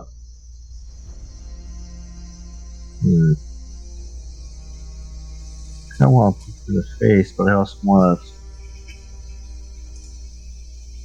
Would I be seeing the stones as well that are in his neck? At this point, I would say yes, because you've actually been on top of him landing below.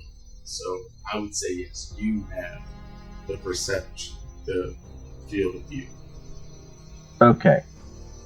I would, for my action, pull out as many stones as I can. Make a strength check. Strength. And what is the bardic inspiration die? 1d8. Okay.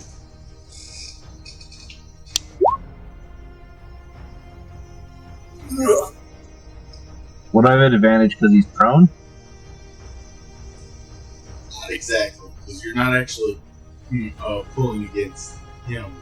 You're pulling against because it's embedded into his neck. So it's not like he's fighting it, it's just you're pulling against it. But it doesn't matter because 15 was enough for you to grab one and yank it. Okay. And as you do, you hold it up, trying just to get it farther away from you. Claudia, you recognize this gem. You've held this gem.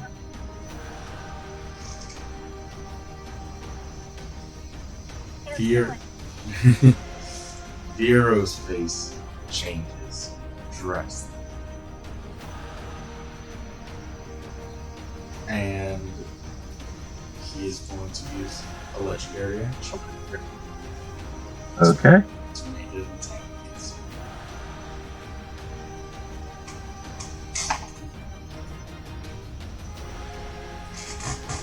Then I gotta see what his modifiers are.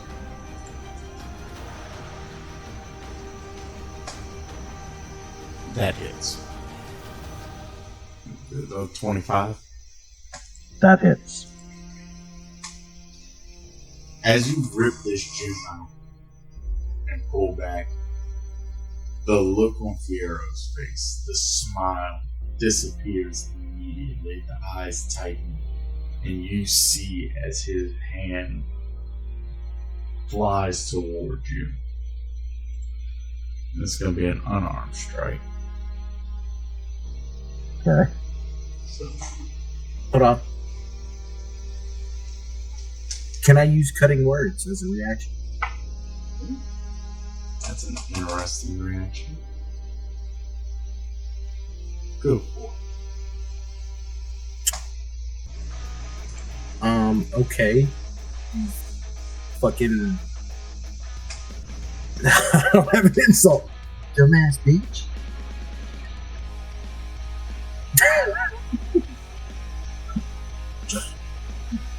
That jewelry around your neck is tacky.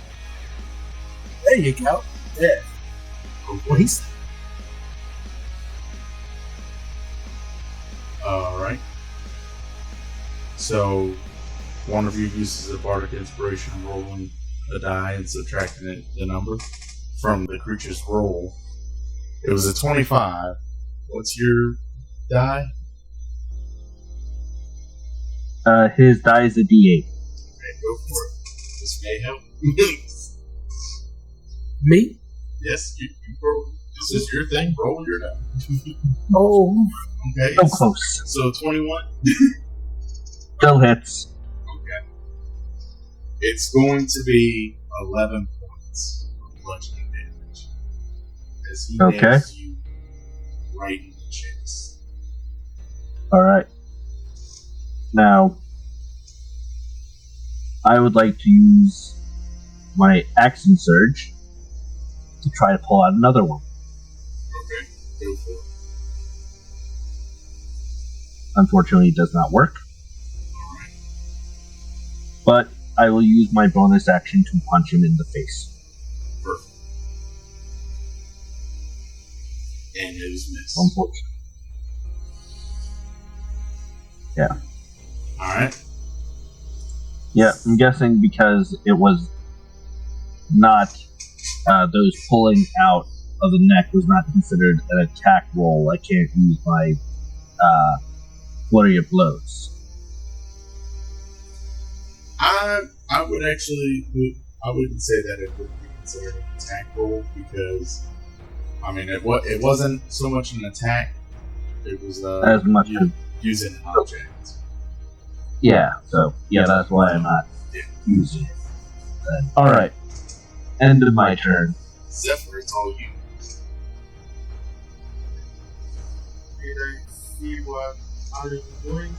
Yes, you just seen as Shannara ripped out this gem from his throat and was punched dead in the chest while David threw insults from an undisclosed location because he's still invisible.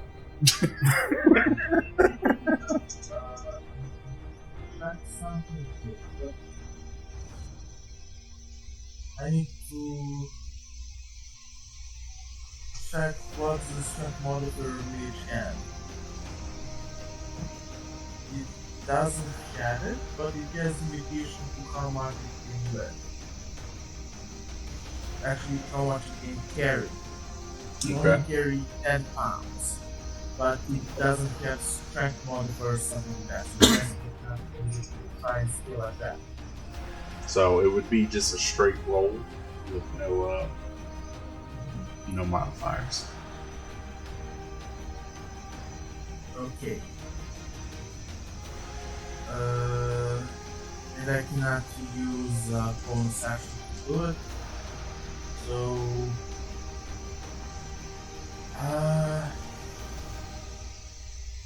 fuck it, I'm gonna take a chance. That's a serious slap. Okay. Oh. If it works, you guys are gonna have time to heal at least one more guy.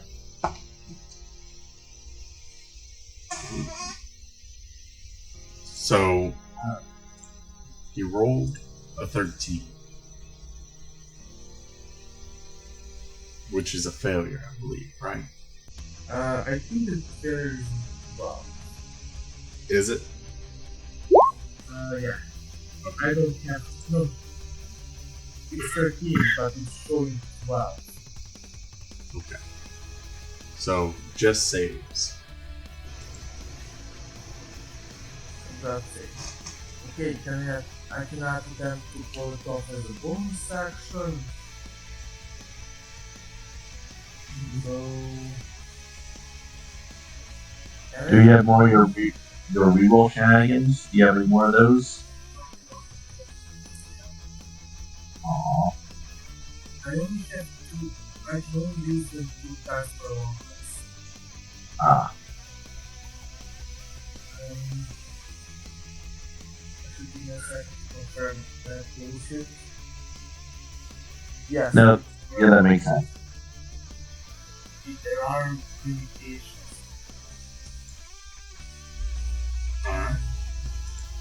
Can I use bonus action to attempt to rip out one of the stones? I say no. Yeah, I'd say it's an action.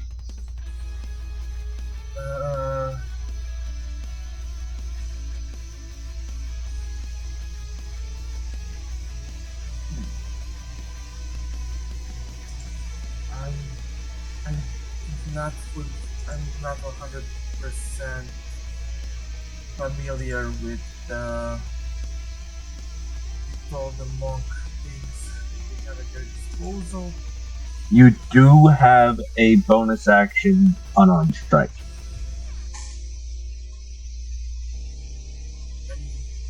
Okay. Punching always helps. I'm gonna try to run next to him and walk on. You could either do that, or you can use a key point to do a patient defense, which basically you take the dodge action as a bonus action.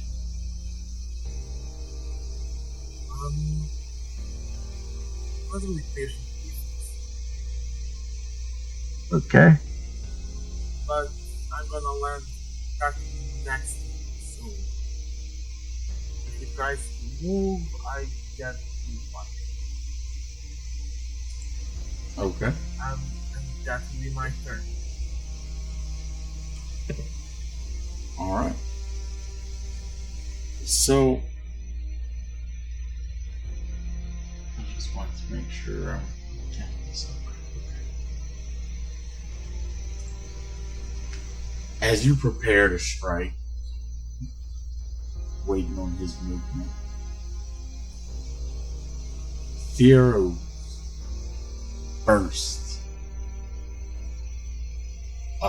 upright, knocking you, Shinar, who had him pretty much saddled, to the ground. Make a dex save to see if you can land on your feet. Okay. Yes, easily enough. So you land on your feet. But he's now upright, wielding 2 swords.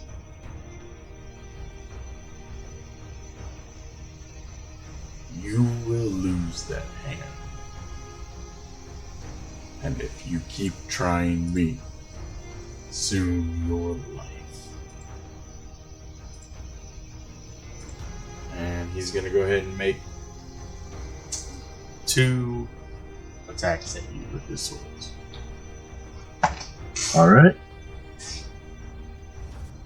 The first one is a natural 20. And the second one is a 17 to hit. Miss. As he misses, Zephyr, you recognize the sound ticking at the time. He's gonna re-roll. A 23 to hit. That one hits.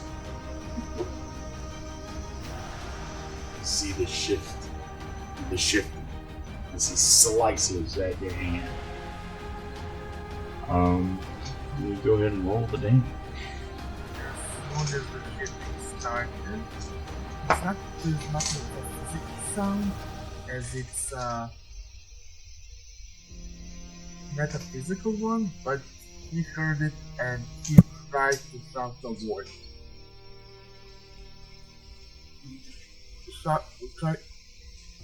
He still didn't attack.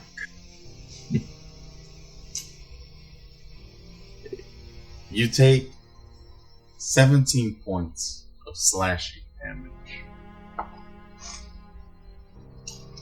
1 point of fire. And 2 points of cold. As he slices at your arm in an attempt to remove it from your body. In fact, is that more than half your hit points? I'm down to more than half my hit points, yes. You lose the key. Okay. It's fallen out of your hands.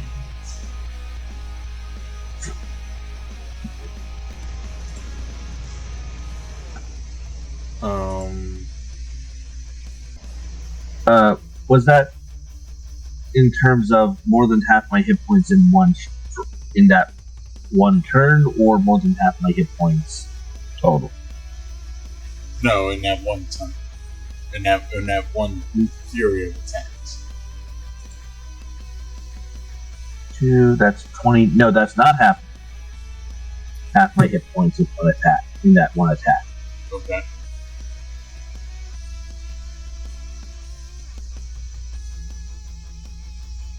Alright. Close, but it was a god. Fair enough. So now I'm going to use another action. And here, he'll cast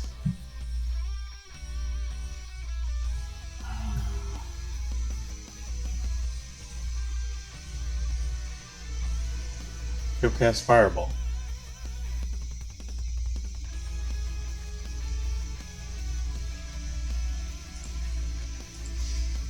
He looks at all of you.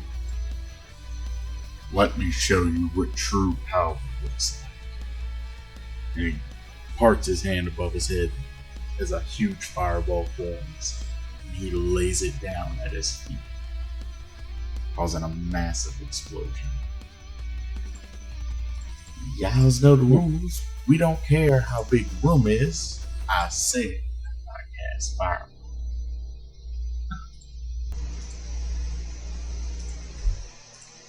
Roll them dex saves. Dex save. Yikes. Oh. And he's going to fail his dex save, so he will actually take all of that damage to the chest. I didn't pass. That natural 20 saves your... Eternal hell right next to it, and I can't be killed.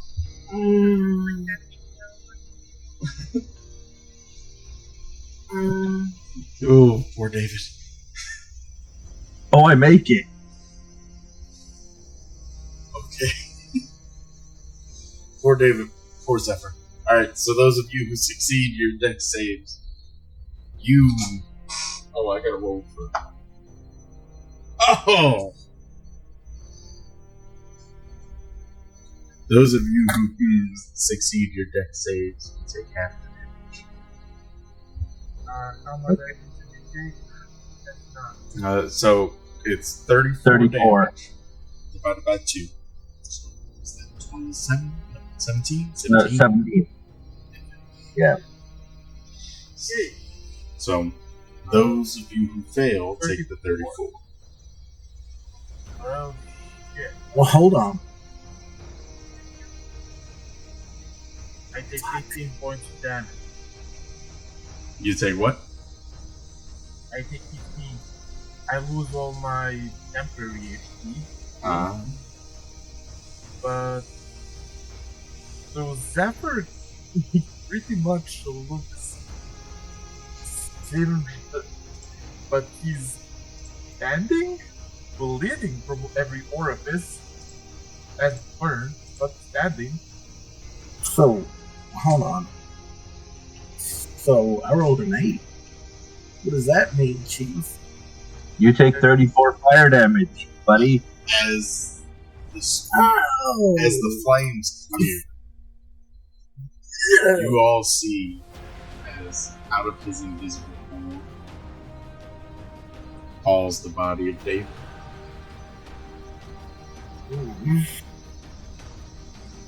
Laying in the snow.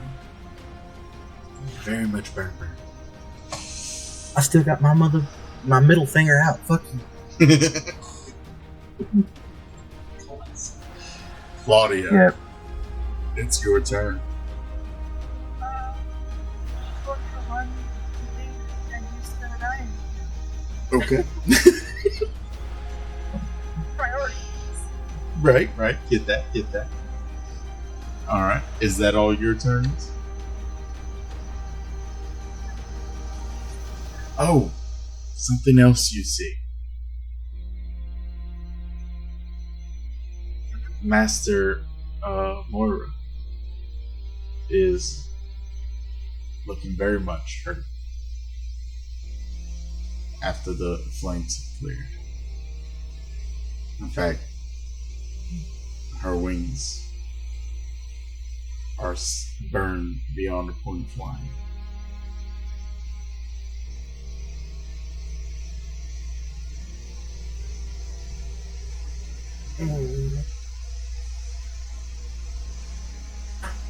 Alright, so Claudia. That was all you're gonna do? Yeah, I was gonna see if I can have any doorbell with the Okay. It is Moira's turn. And is badly injured. She's gonna yell for all of you. Run! We can't stop him. We can maybe hold him. And Wait, we're in a mountain. yes. How far is snow line, and how big is it? Or is there just stones around? No, it's pretty much snow covered. I mean, my map's not a real good representation because these are the only snowy mountains I can find. Like, I want snow on my mountain. There is no slope steep enough above. You can make that perception check when it becomes your time. Because they have a suicidal lane. Okay. Oh. I think I know what your idea is. In the meantime, let's see if. Okay. Somebody roll me a d20. I got you. A 16. Okay.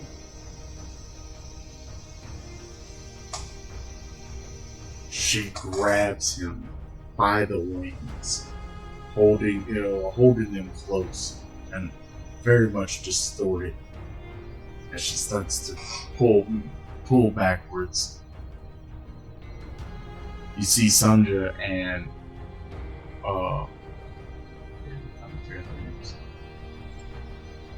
Chicory zoom past both of you, slamming into him as they make their way toward Jim. A detail I haven't pointed out before, primarily because you haven't been close enough to see it. But there is a giant pit below this gym. Wait, what's keeping the stones suspended? Mystical magic. Somebody can't use stone magic. The whatever is keeping it floating. I'm worried if you do that, you dispel the magic that the crystal actually has that's doing the sealing. Seriously, any of us have talked about that spell. I don't know. With the right roll,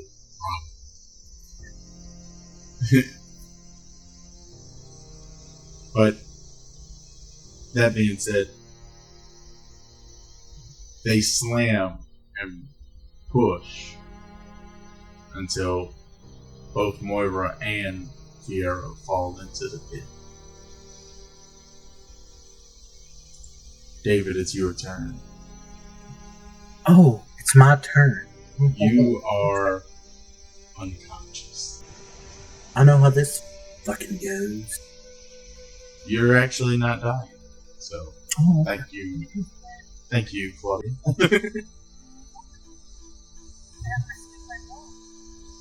So, which is a good thing. 'Cause that would fail. yeah.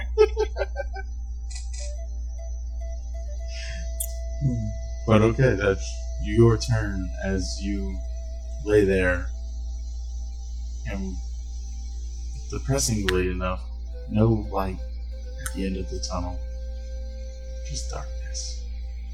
No sound. I embrace it. Shinar. Yeah, I'm hurt bad. Was that time because Guilty half his max HP in at the moment he was hit, or does he still have it? He still has it. For better Okay. or for worse. Yeah, I'm going to basically after that fireball, his whitish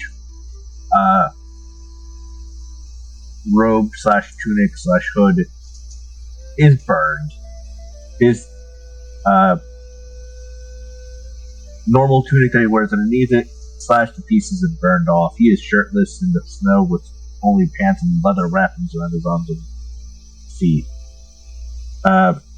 He's like kind of finding a pocket to slip the stone into just to hide it out of the way for now. Probably in a pouch that he uses for his new magic stones, because he's now going to be collecting pebbles. He walks over to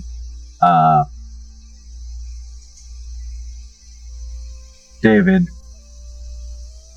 rests a hand on him, and you see what looks very similar to the spell Shocking Grasp, but instead of like blue or yellow lightning, it's white, and I'm going to be using Cure Wounds on David.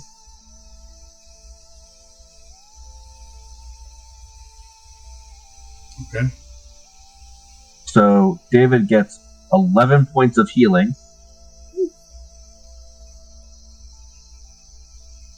And for my bonus action, I'm going to second wound.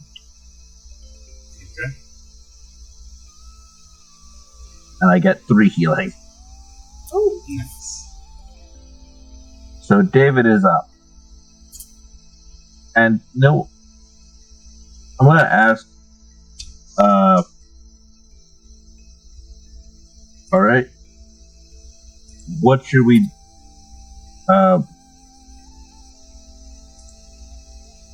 I trust Master Moira, but I don't know how long she's going to be able to hold him down. We should probably try to get out of the area as soon as possible.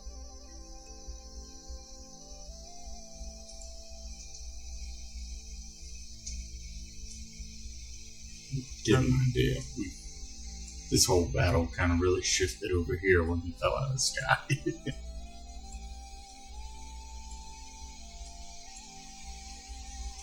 How wide is that hole? That hole is about 20 feet across. And I cannot see just how deep it is. Maybe 15 feet across. Yeah, 15 feet across. No, there's definitely... Let's put it this way. 2 people just fell down there with And they're some still rats. falling. And you hadn't heard a splat. Okay. The cliff sides, do they look unstable enough to cause an avalanche? Go ahead and make that perception check.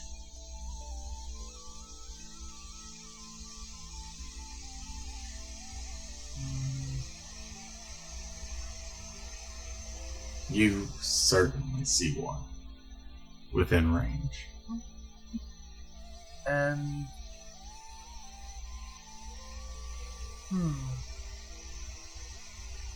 Perfect. Okay, how far is it? It's this one right here. Okay. Okay, everyone, clear out. I have an idea. Clear out. I'm on the ground. Get on the bats and run. And how far is that cliff from the... And would we have a round to escape from the approaching avalanche? It's about a quarter of a mile. Okay, that's not bad. That would be around 4 rounds if Zephyr is running. Less if he uses a bat. Okay, That's fair. rest of you, terrain, difference in terrain. Zephyr needs to go up and down and to be slowed down by no bats. Don't have to worry about it. Okay, get on the bats, start running. I have an idea. I still gonna need to borrow one of the bats, Okay. and he's gonna head towards the mouth. He's not gonna give them time to answer.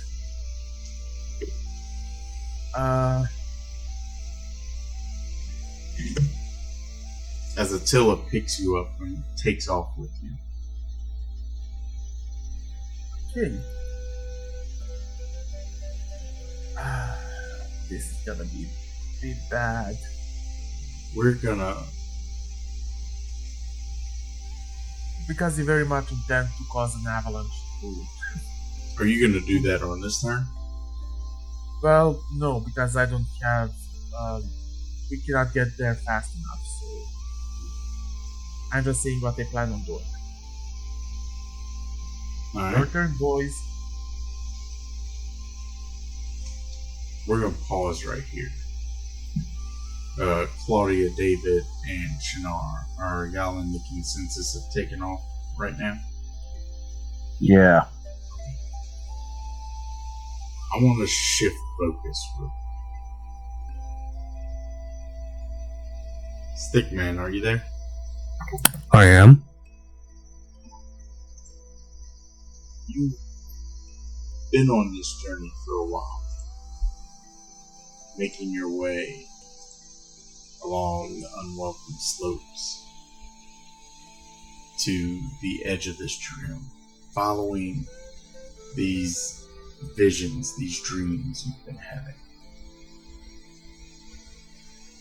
On this particular evening, as you felt you were growing close, being able to see in great detail the barrier, just over the ridge, you'll be there.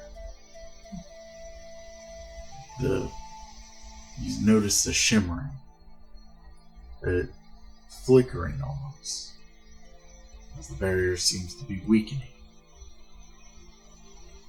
You hasten your step, making your way there just a little faster. Something's going on. It can't be good. You hear the explosion. As you come down this slope, you see several people loading up this giant pack of all things. Zephyr, how was it you were going to cause this avalanche? Well, my background is an engineer.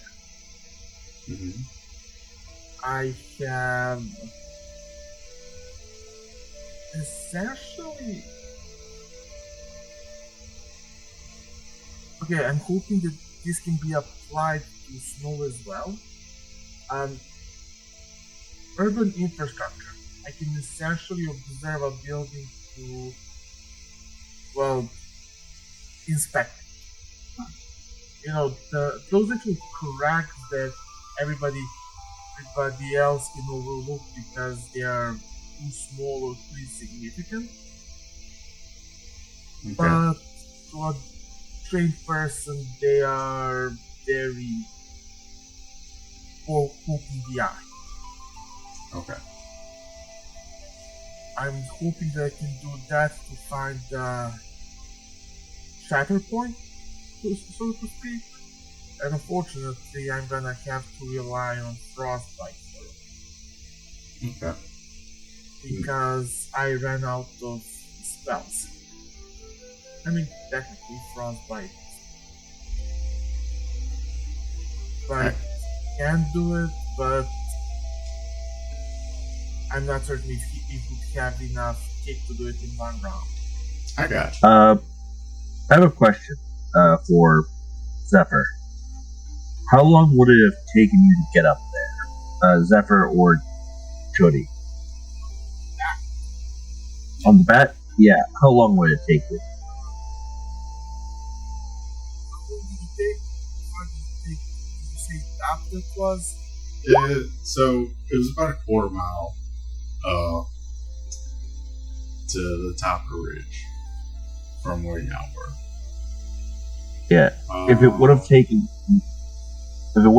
less than a minute, I would have. Actually, no. I would have given it to them. They may not be functional, but I would have given him 3 magic stones right as he left. Okay. So if it was less than a minute, he still has the ability to throw that. Okay. Throw those. I would. Yeah, I'd say at the speed that they fly, you would make it within less than a minute, within range. Okay. As Attila is doing nothing but putting his action movement into just hauling ass to this objective. In that case, I'm gonna attempt, but I'm gonna use my spell because I don't have to roll for attacking. Well, that's fine, because I just wanted to know how to describe this. So you're succeeding. As Still, you told them to haul ass and run out with it and get down with it. oh yeah, and everybody else is loading onto the back of Snooty right now. Me too. Aldrich, you see this as this scene of battle, as out of the mine shaft, not the mine shaft, out of the hole below the gym, arises this winged human. You've seen him in your dreams as well. You're not sure what it meant, but you've never enjoyed the feeling of his presence. As he once again begins the ritual. One less gem, but he begins it. Standing just below the gym, alone. You round the corner and approach these individuals.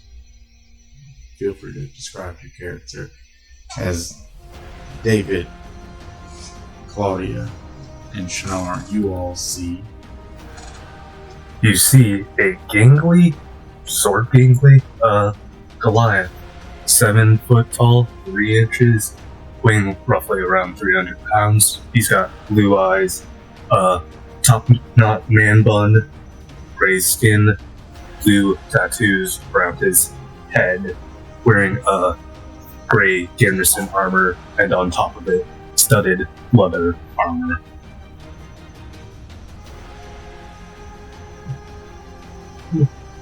From my position laying on the ground, can I see this man? You're not laying on the ground. You're on the back of the bat. Oh, I'm on the back of the back. Still very much. It's still very much in you. But yes, you see it. Oh.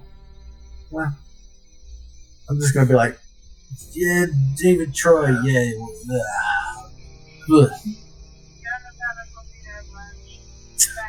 Yeah. Yeah. Introduction. Introductions later. Introductions later, we'll get back to that. Let's go.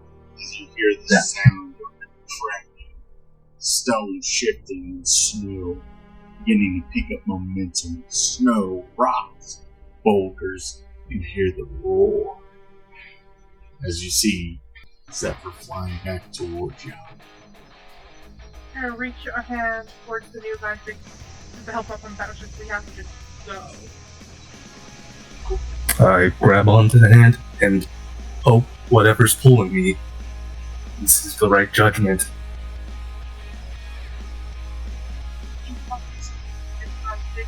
Yes, y'all are definitely on Snooty. Alright. Snooty begins to take off as y'all don't really see it, but you hear it. A light cackle as the barrier falls. This isn't Fiero's left. This is different. Higher pitched. Joyous. You turn back and out of the gym steps a rabbit. Long ears, but a long tail as well. And you just hear the laughter as you fly south.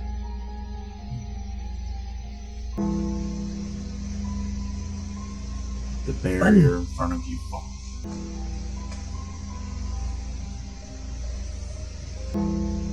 I was really hoping to be able to stop it before the barrier falls. Oh well. It's fine. It's only down road now. I love bunnies. Yeah, That's- like, I have a feeling that's not very nice. Yeah. That's not good. Tanar punches himself in the leg, kind of in frustration. Of like, damn it! Because he's known Mora longer than the rest of the group, Yeah. and felt that she just died for nothing, trying to stop this person, and failed. We failed, but has the realization, pulls out the other stone that he still has, the one that used to belong to our friend, to Denala. Alana? Claudia. Okay, I don't know. Not so Okay, much, Claudia. Not so much used to belong to her, but Used to have in her possession at the moment. they counted her. Claudia. Okay, so that used to belong to Claudia. It was like, hopefully this can be used to stop her.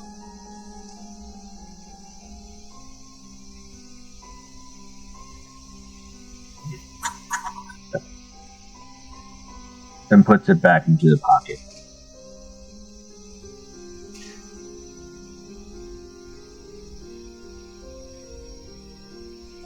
God, I love this.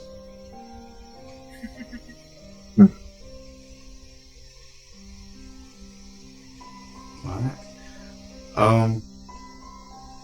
There was bits of lore I was supposed to give y'all and I didn't. So Shannara, I'm just gonna give it to you, as it would make the most sense.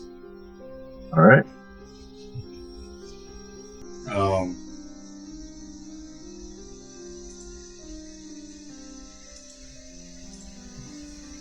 Let's just. Alright.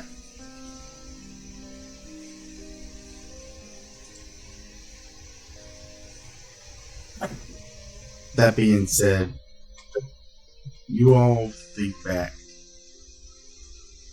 to conversations you've had over dinners with Moira. You often discuss the present situation.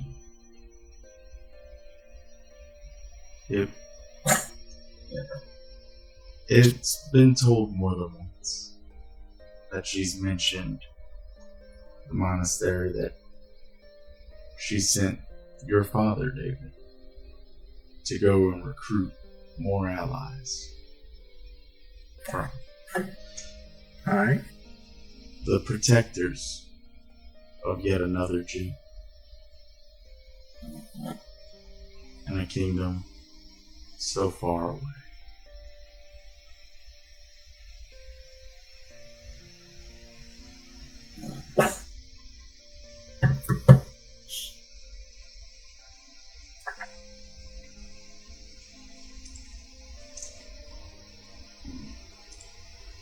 To be precise. In a kingdom far away. Well, I'm about to be a little more precise there.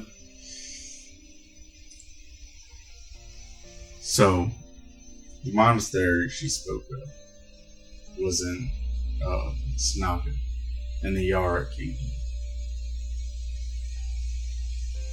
They're said to protect another gem that lies hidden somewheres at the end of the other barrier.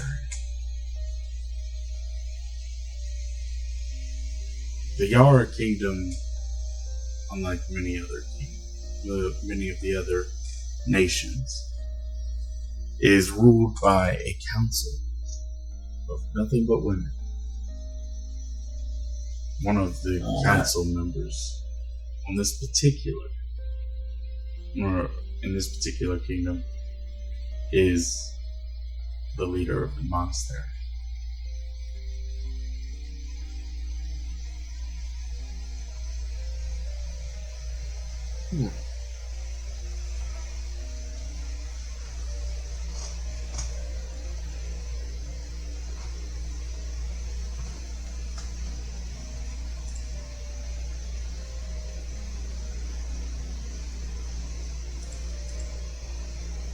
And my father was supposed to be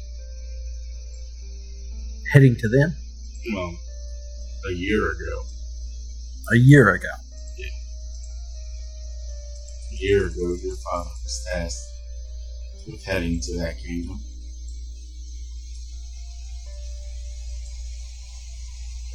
From my many tales that I've read and heard, what do I know?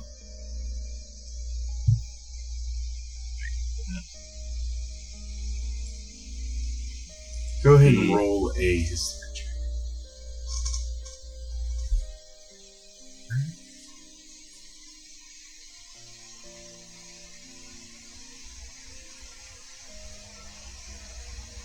Okay. A 15 will tell you that the Yara Kingdom is, while usually a peaceful kingdom, a powerful. And there's another stone there. There's another stone there. They don't actively participate in many wars unless someone intentionally tries to take some of their, wages war against them. That being said, they aren't keen on men.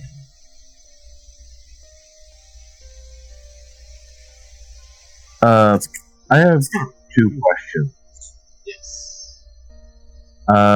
Overall, how many stones are there? 6. 6. How many stones were embedded in, God, I can't remember his name. How many were embedded in his neck? 8. Okay. Alright, so. And would Mora have described any information about the other stone? Well, Mora has never laid eyes on the stone. They know that it's there because she essentially knew where the stones were kept, or at least where most of them were kept. Okay. I'm just trying to make sure that their stone has not already been taken. No, because if either of the ends would have gone missing, this would have happened. The barrier would fall. It needs an anchor at the end. It needs both anchors to work. The ones in the middle were not exactly required. Got it.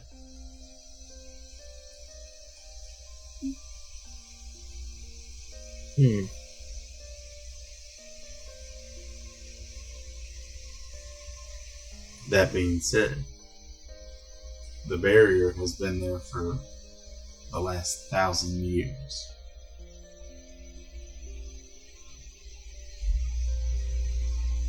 And now it's gone.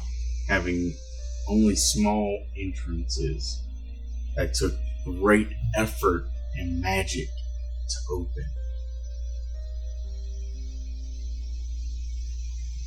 And now it's gone.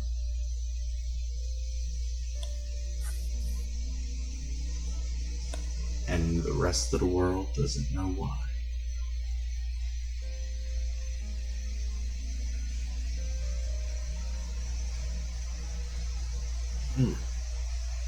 Okay. But like, we need to fly to Yara. Make sure you put on makeup.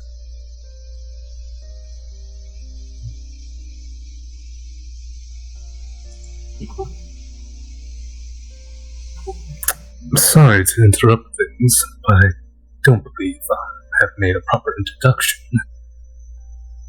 Oh! Shit! Where are my manners? Name's Aldrich Swifthilt. Shanar Najjar. A pleasure. Apologies for you. There are much better circumstances, but the world's going to shit.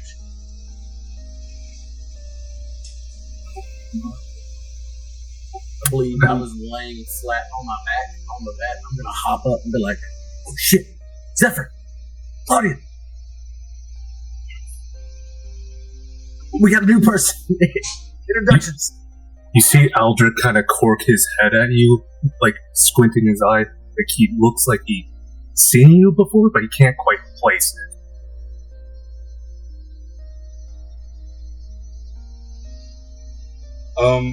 David, if you would like to actually describe your character.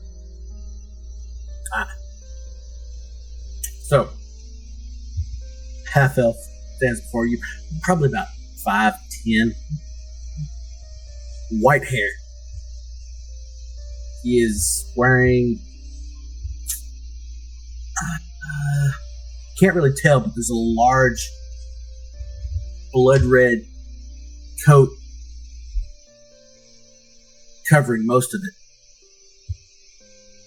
You can see like underneath this coat, right, the sleeves and his chest. You see lumps of stuff you don't really know.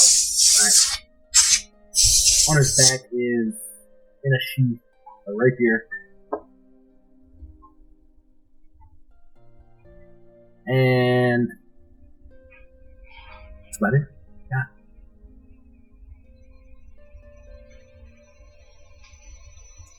Claudia, if you would like to describe your character.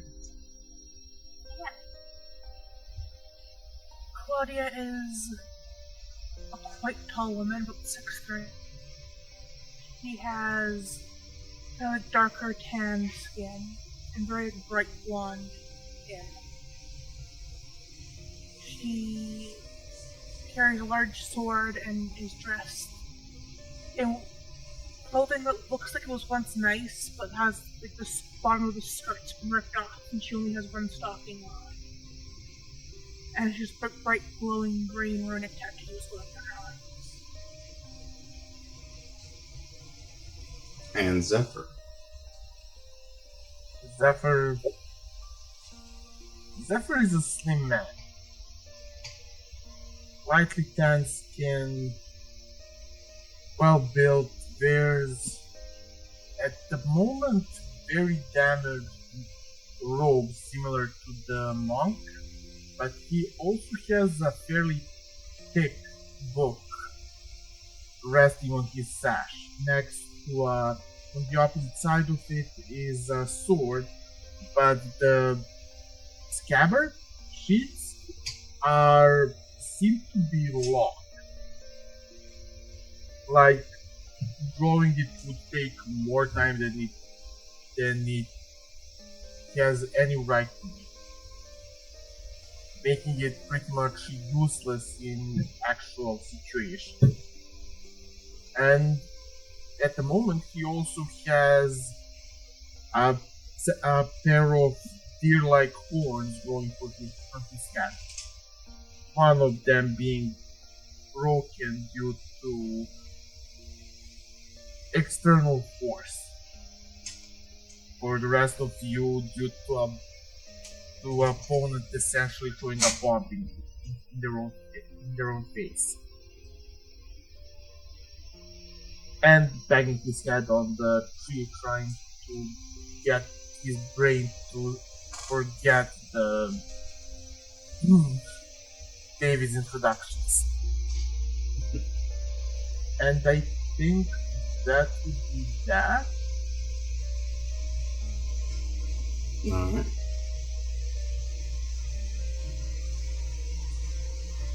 Wanted to wait until we had everybody here before we did y'all's introductions.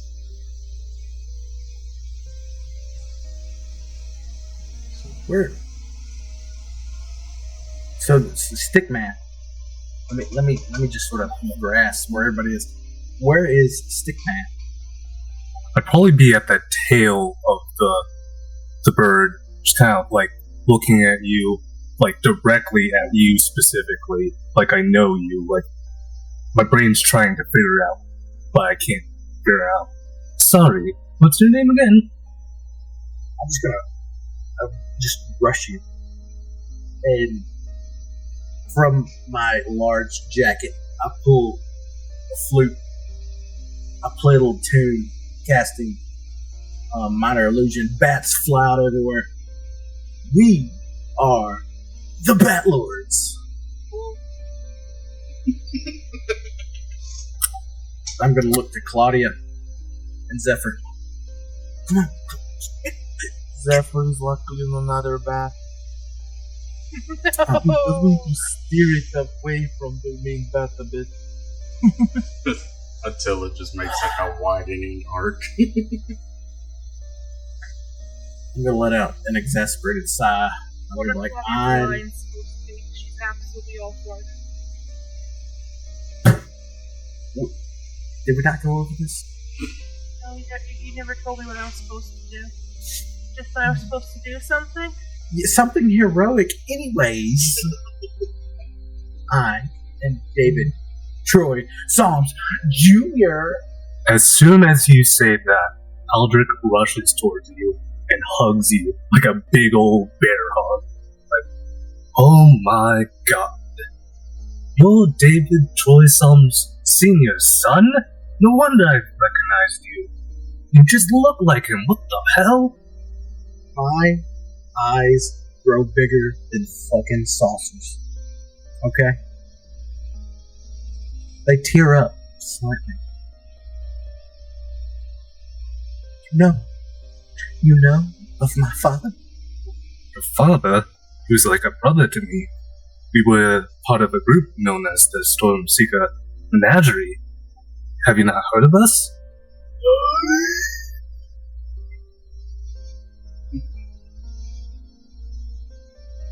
No.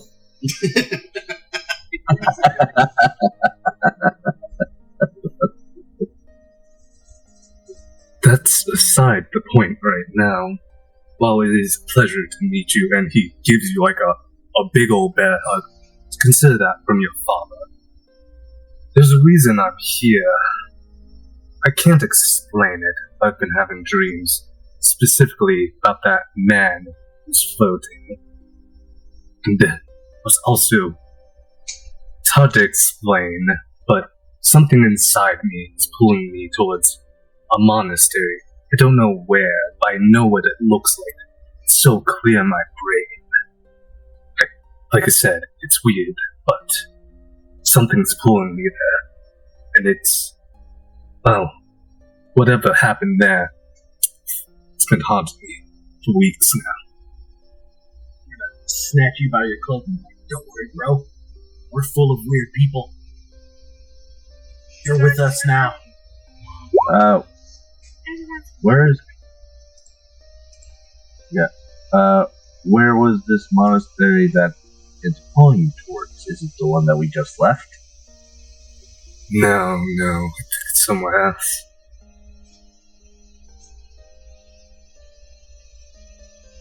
Where is Shannara on the same bat as us? Yeah. I'm gonna let go of Stickman. I don't think I've learned his name yet. I haven't wrote it on my arm. Okay. I'm gonna turn to Shannara and I'll be like, you! It turns out that a position on our roster for a reptile has just opened up. You wanna hang with us?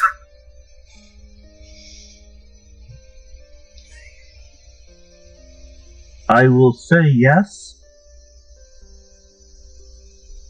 But if you call me a lizard again, I'm going to zap you. And it will not be fun. You just pull back my sleeve and just start writing on my arm. Cross it out, lizard. Lizard. Oh, lizard. And random fella who just attached themselves to our bats. What's your name? Aldrich Swifthooks. Space. I'll pull back the other sleeve. Alright. Okay. Welcome to the Bat Lords. You're one of us now. One of us. One of us. Now, for the record, it is nightfall. This whole combat happened right as y'all were settling in for dinner. So, that being said, you've made it out of the mountain range, and you're the pink dot on the map. There is no more barrier. The light that it used to give off, illuminating the night, is gone. And instead, you can see the bright light of Black Burneth in the distance. But aside from that, it is pitch black.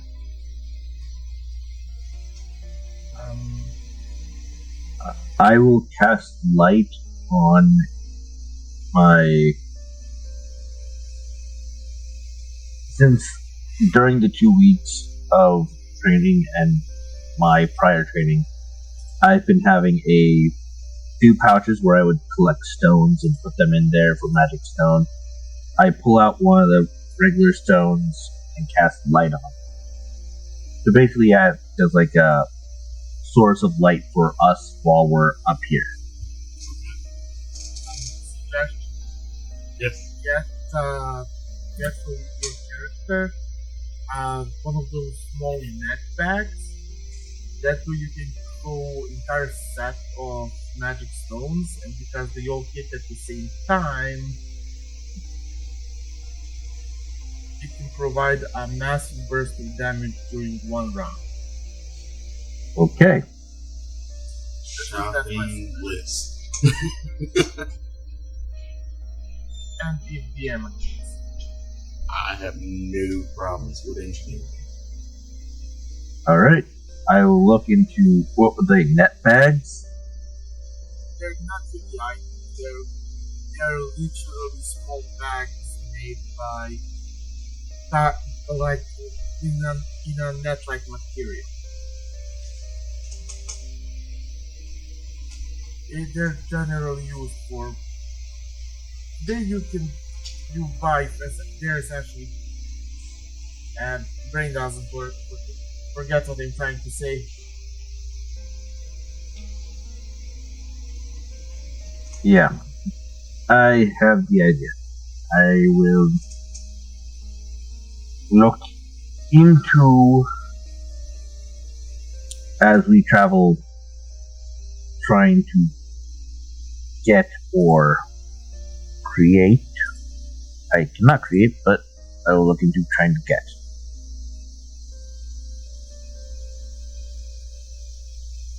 Something like that. Or maybe make. I don't know.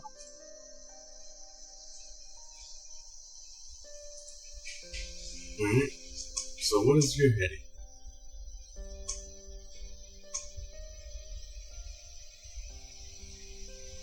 To the Yara Kingdom, I would assume. If everybody agrees. Yeah. No, I'm gonna pull you out to the map with my map. I thought it was on the map with me. I forgot to pull y'all over. So yes, y'all are this pink dot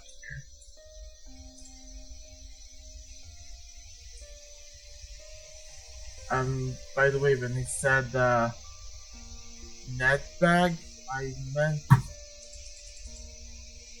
something like this.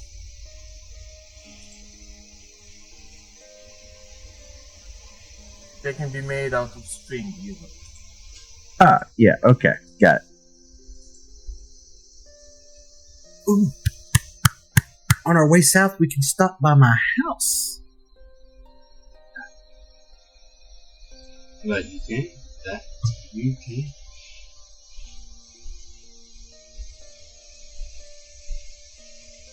Okay, so we have a plan. Sort of. Alright.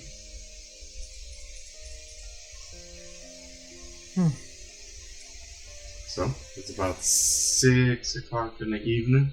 Y'all just got done with the battle. The light, the sun, is just back behind the mountain in the west. The light from the barrier no longer present. I understand y'all are heading south. Your long-term destination is the Yara Kingdom, but where are we heading now?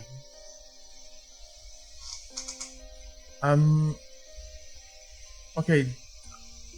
Comparatively speak, you don't have to answer if you don't want.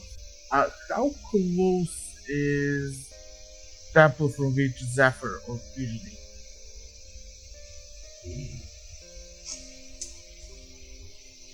Few days, on that, few weeks. I'll have to look again. We never actually agreed, so I'm leaving the location to you. Okay. If you want to just flip a coin.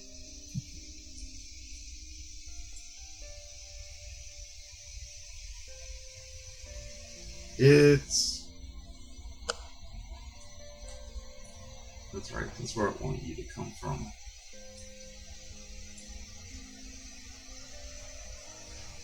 I'll tell you what. Heads or tails? Heads.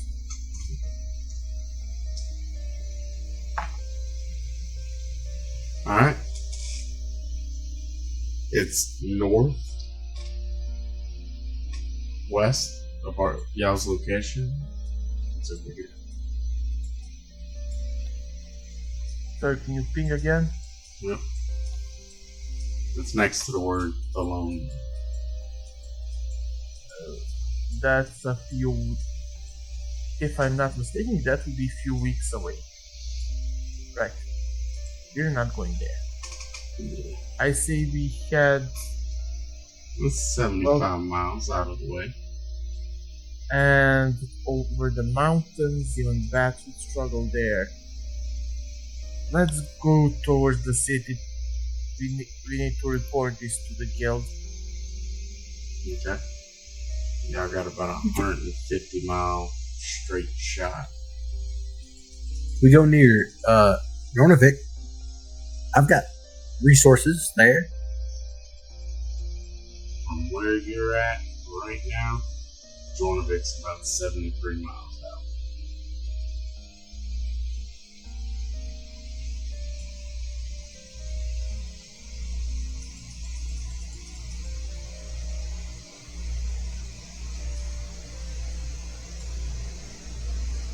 Which, But it's not over a mountain, which is a plus.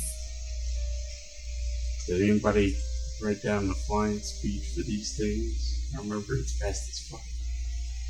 It is fast as fuck. They're fast. How fast Yeah. you? Fast as fuck, boy. Let's see. Okay. So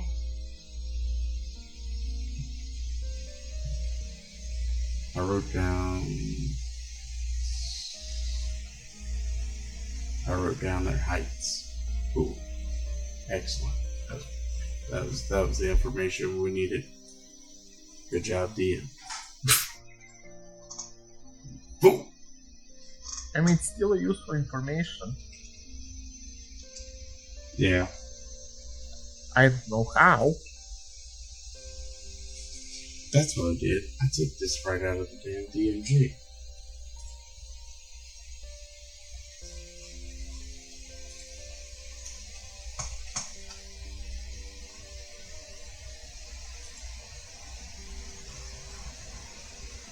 Okay.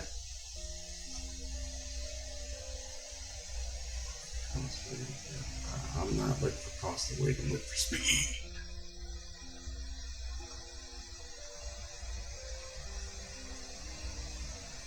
Okay.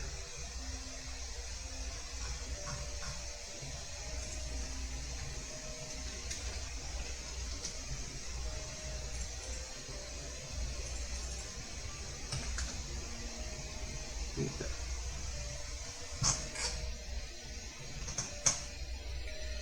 So essentially,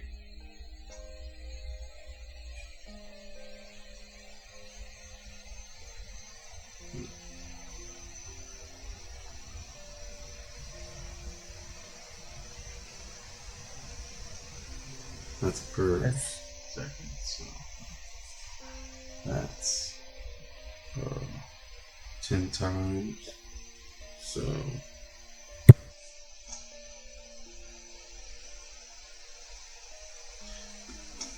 Snooty can fly at about 8.8 miles an hour, which is faster than the other three bats. So average speed there is about 5 miles per hour. The other bats can rush to keep up, but they can't really long term stay at that speed. Look, we don't leave any bat behind, okay?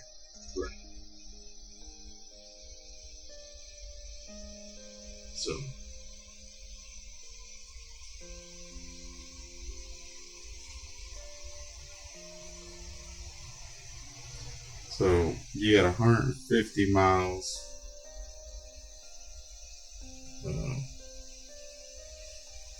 You can make about 40 miles a day at a leisurely speed.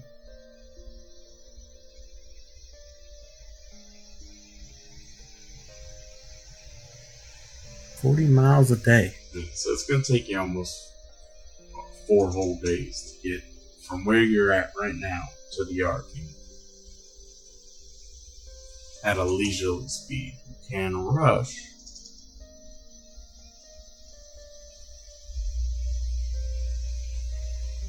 And that puts you about a day's journey from Blackburn. 2 days from Jernavik.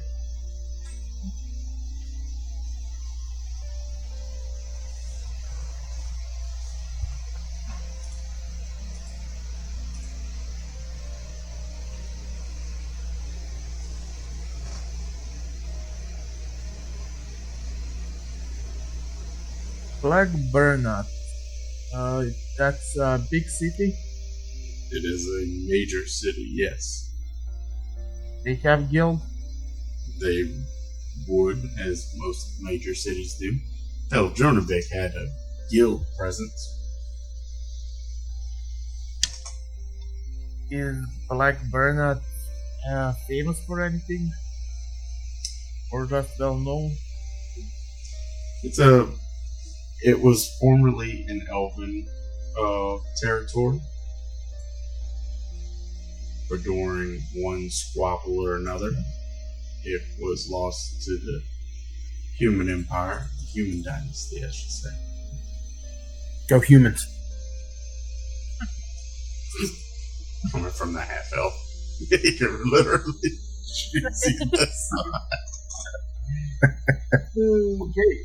Then we have a safer destination in mind. So, Blackburn to Jornavik. Look at that travel. Yep. You could rush and get there in a day from Blackburn to Jornavik. Blackburn to Jornavik down to whatever this keep is.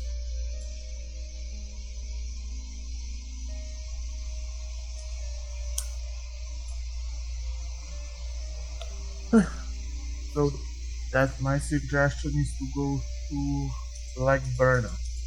Why does it sound like orcs from 40k gave it a name? Okay. But I'm it will, curious. That's how it sounds to me.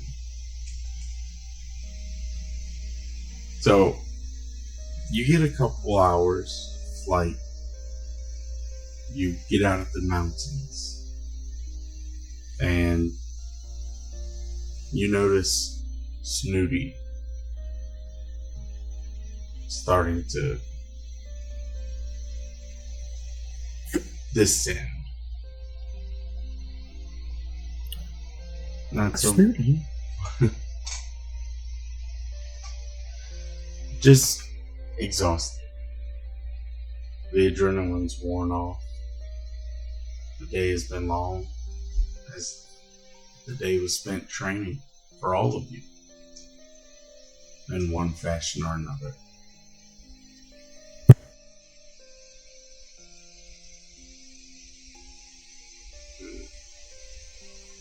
As you land, for really every one of y'all, this is the first time y'all have been this close to the border, but so far from a road. The wall used to be right here. Now, nothing. Except for ashen statues. Ashen colored statues. Statues of what? Human. Elves. You see rabbit folk and dwarves, halflings, all kinds. But mostly, more than any other kind, you see Azima. Men and women that with wings. Humans with wings. Even now, frozen in stone, with cracks breaking apart. They look divine.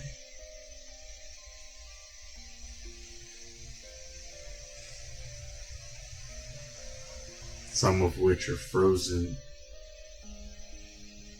mid piercing of flesh.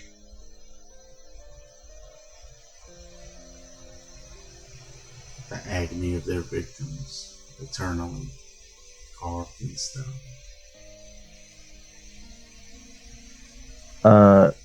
Is there a way to tell if these are carved statues or petrified individuals?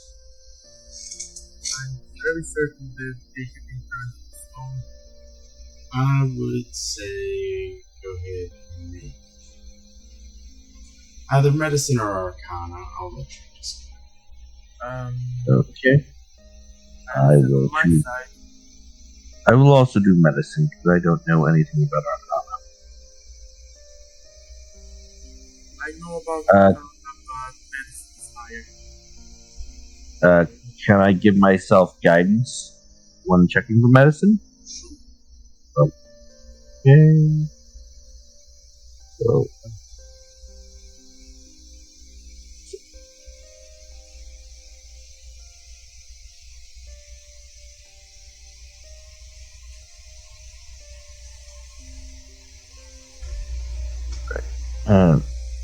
Medicine. 10.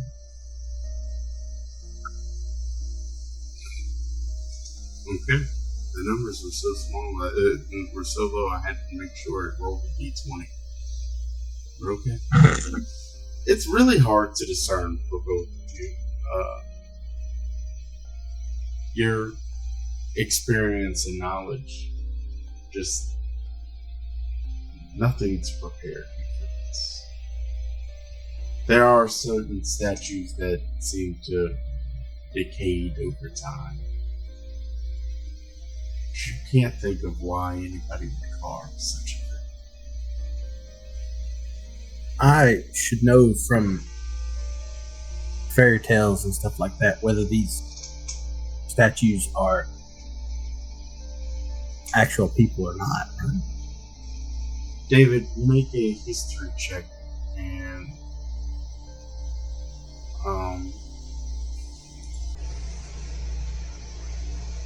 yeah, that'd be about it. 12. Okay. You've never really heard any stories about the barrier, about anything at the barrier. You know it was erected during a war. You've heard the fairy tale rhymes, but nothing ever described anything this gruesome.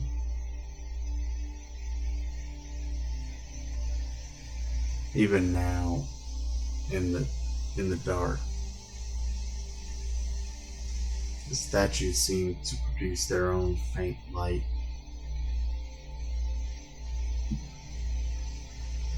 A low mist hangs around you.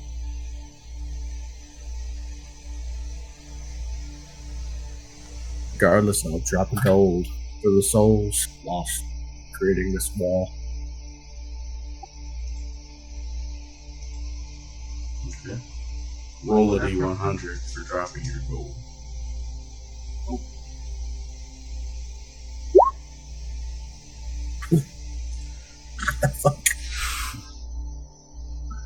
Okay.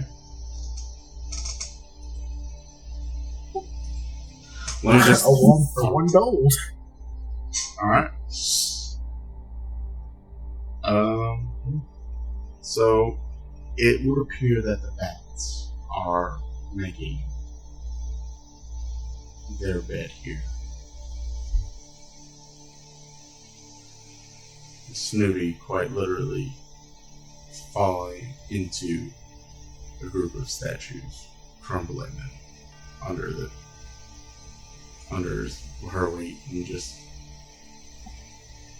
snuggling up with Attila and Cosmo. And the last statue's name will forever escape me because Buffy. How did Buffy escape? May I go around these statues as I look around them, trying to look at any symbols I may or may not recognize? Sure. Go ahead and roll a vigilance check because there are symbols.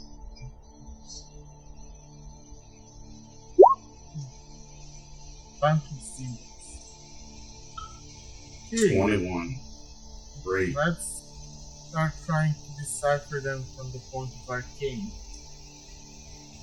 Because my religion is non-existent. Is that okay? Sure. I'll give you different details based on that. Do we recognize the language? So, yes. Guidance.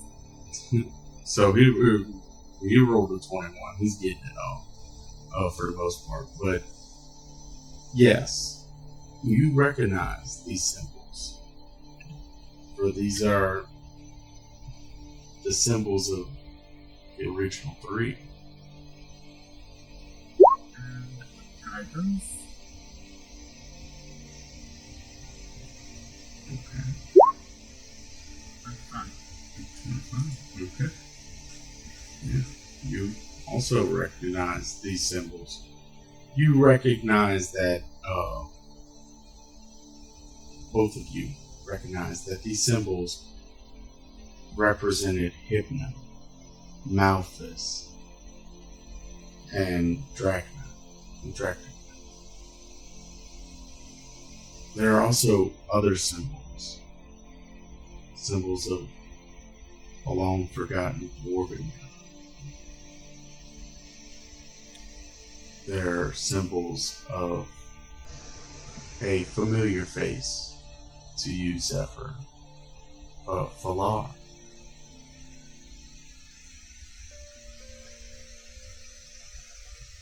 Falar. You might remember him as the god of games. Excuse me? Fucking son of a... And Yukins. David probably knows some of the words Zephyr is using, and if we're talking about cursing, you may want to cover your ears. Because if words had as much power as arcane arts, Iz would have been killing someone right now. Would you say the word Valar? In fact, judging by the position of those wearing these symbols, you can tell what side was fighting what side. It would seem that the soldiers who wore the dragon symbols and hypno symbols were all on the same side, while all of Malthus's symbols were on the opposing.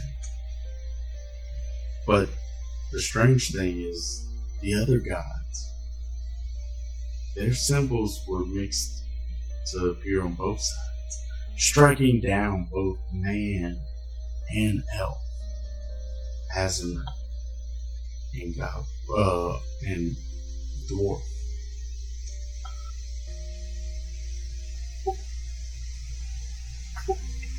I shall relay what I'm gathering into symbols of the original gods.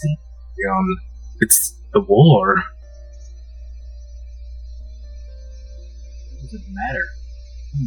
God, they fought. It matters. Death. Life was lost. Fortunately, it matters. Because this wasn't done out of ability. It would have been easy if it was. If I'm not mistaken, we're gonna end up having a war between gods. Something to that extent, yes. Yeah.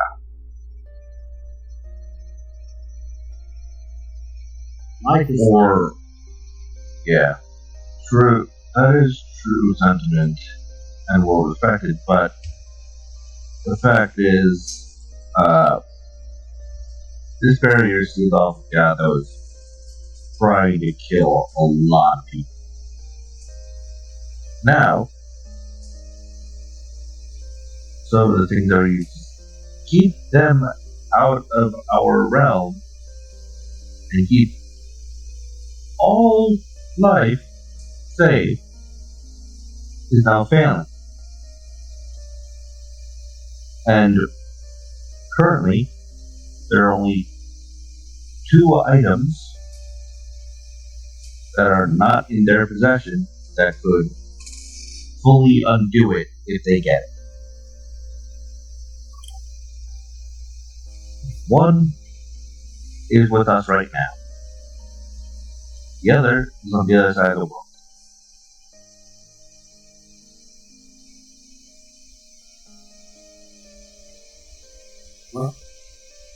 And yes, who has to go retrieve it?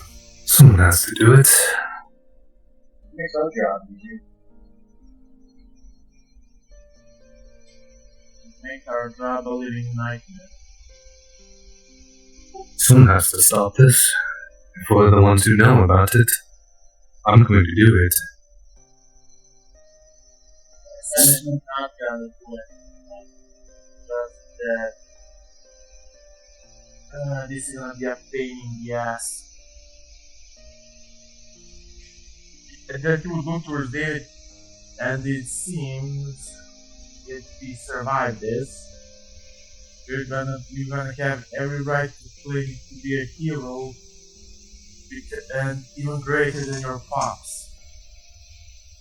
Because god damn it, I don't think he ever faced a god. We'll all be heroes. We'll fight alongside my mom. Even Claudia. I like that. She can't. Oh shit, you did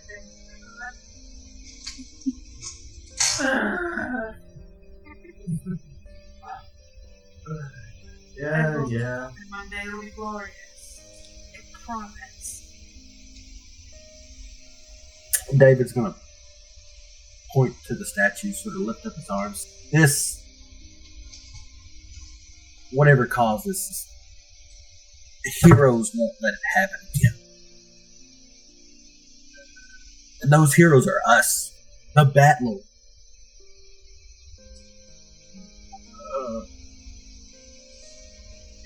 If you keep going with this, I'm gonna have to with this story. I'm gonna have to turn Cinder into back to go with your obsession over this team. And that Cinder will just walk to leave this pleasure. I'm gonna grab you by your clothing. Let you do what you need, Chief.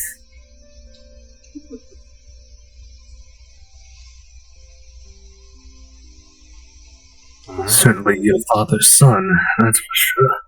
You hear Aldrich just mutter under his breath.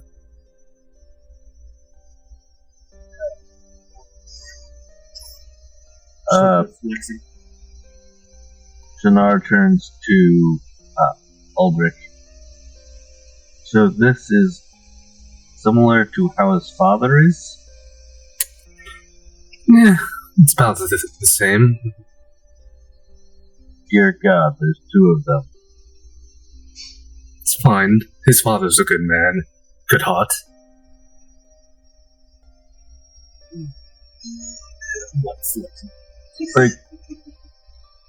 Like from what Zephyr and Claudia have said, David's the same. Just because they have, and I agree, good heart does not mean good for one's psyche.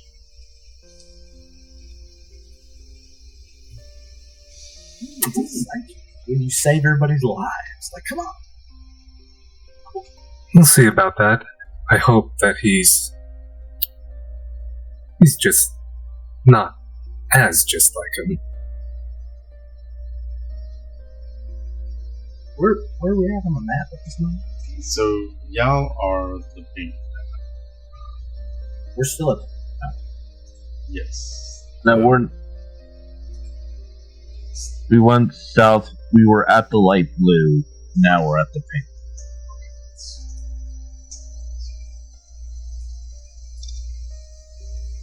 At the well, base, rest up. just at the base of the mountain, right where the wall, where the barrier used. Hello? Yep. Sorry, my internet is well. First my Discord, then my internet decided to die. Well, with all that, I think this is a good spot for us to call it a night.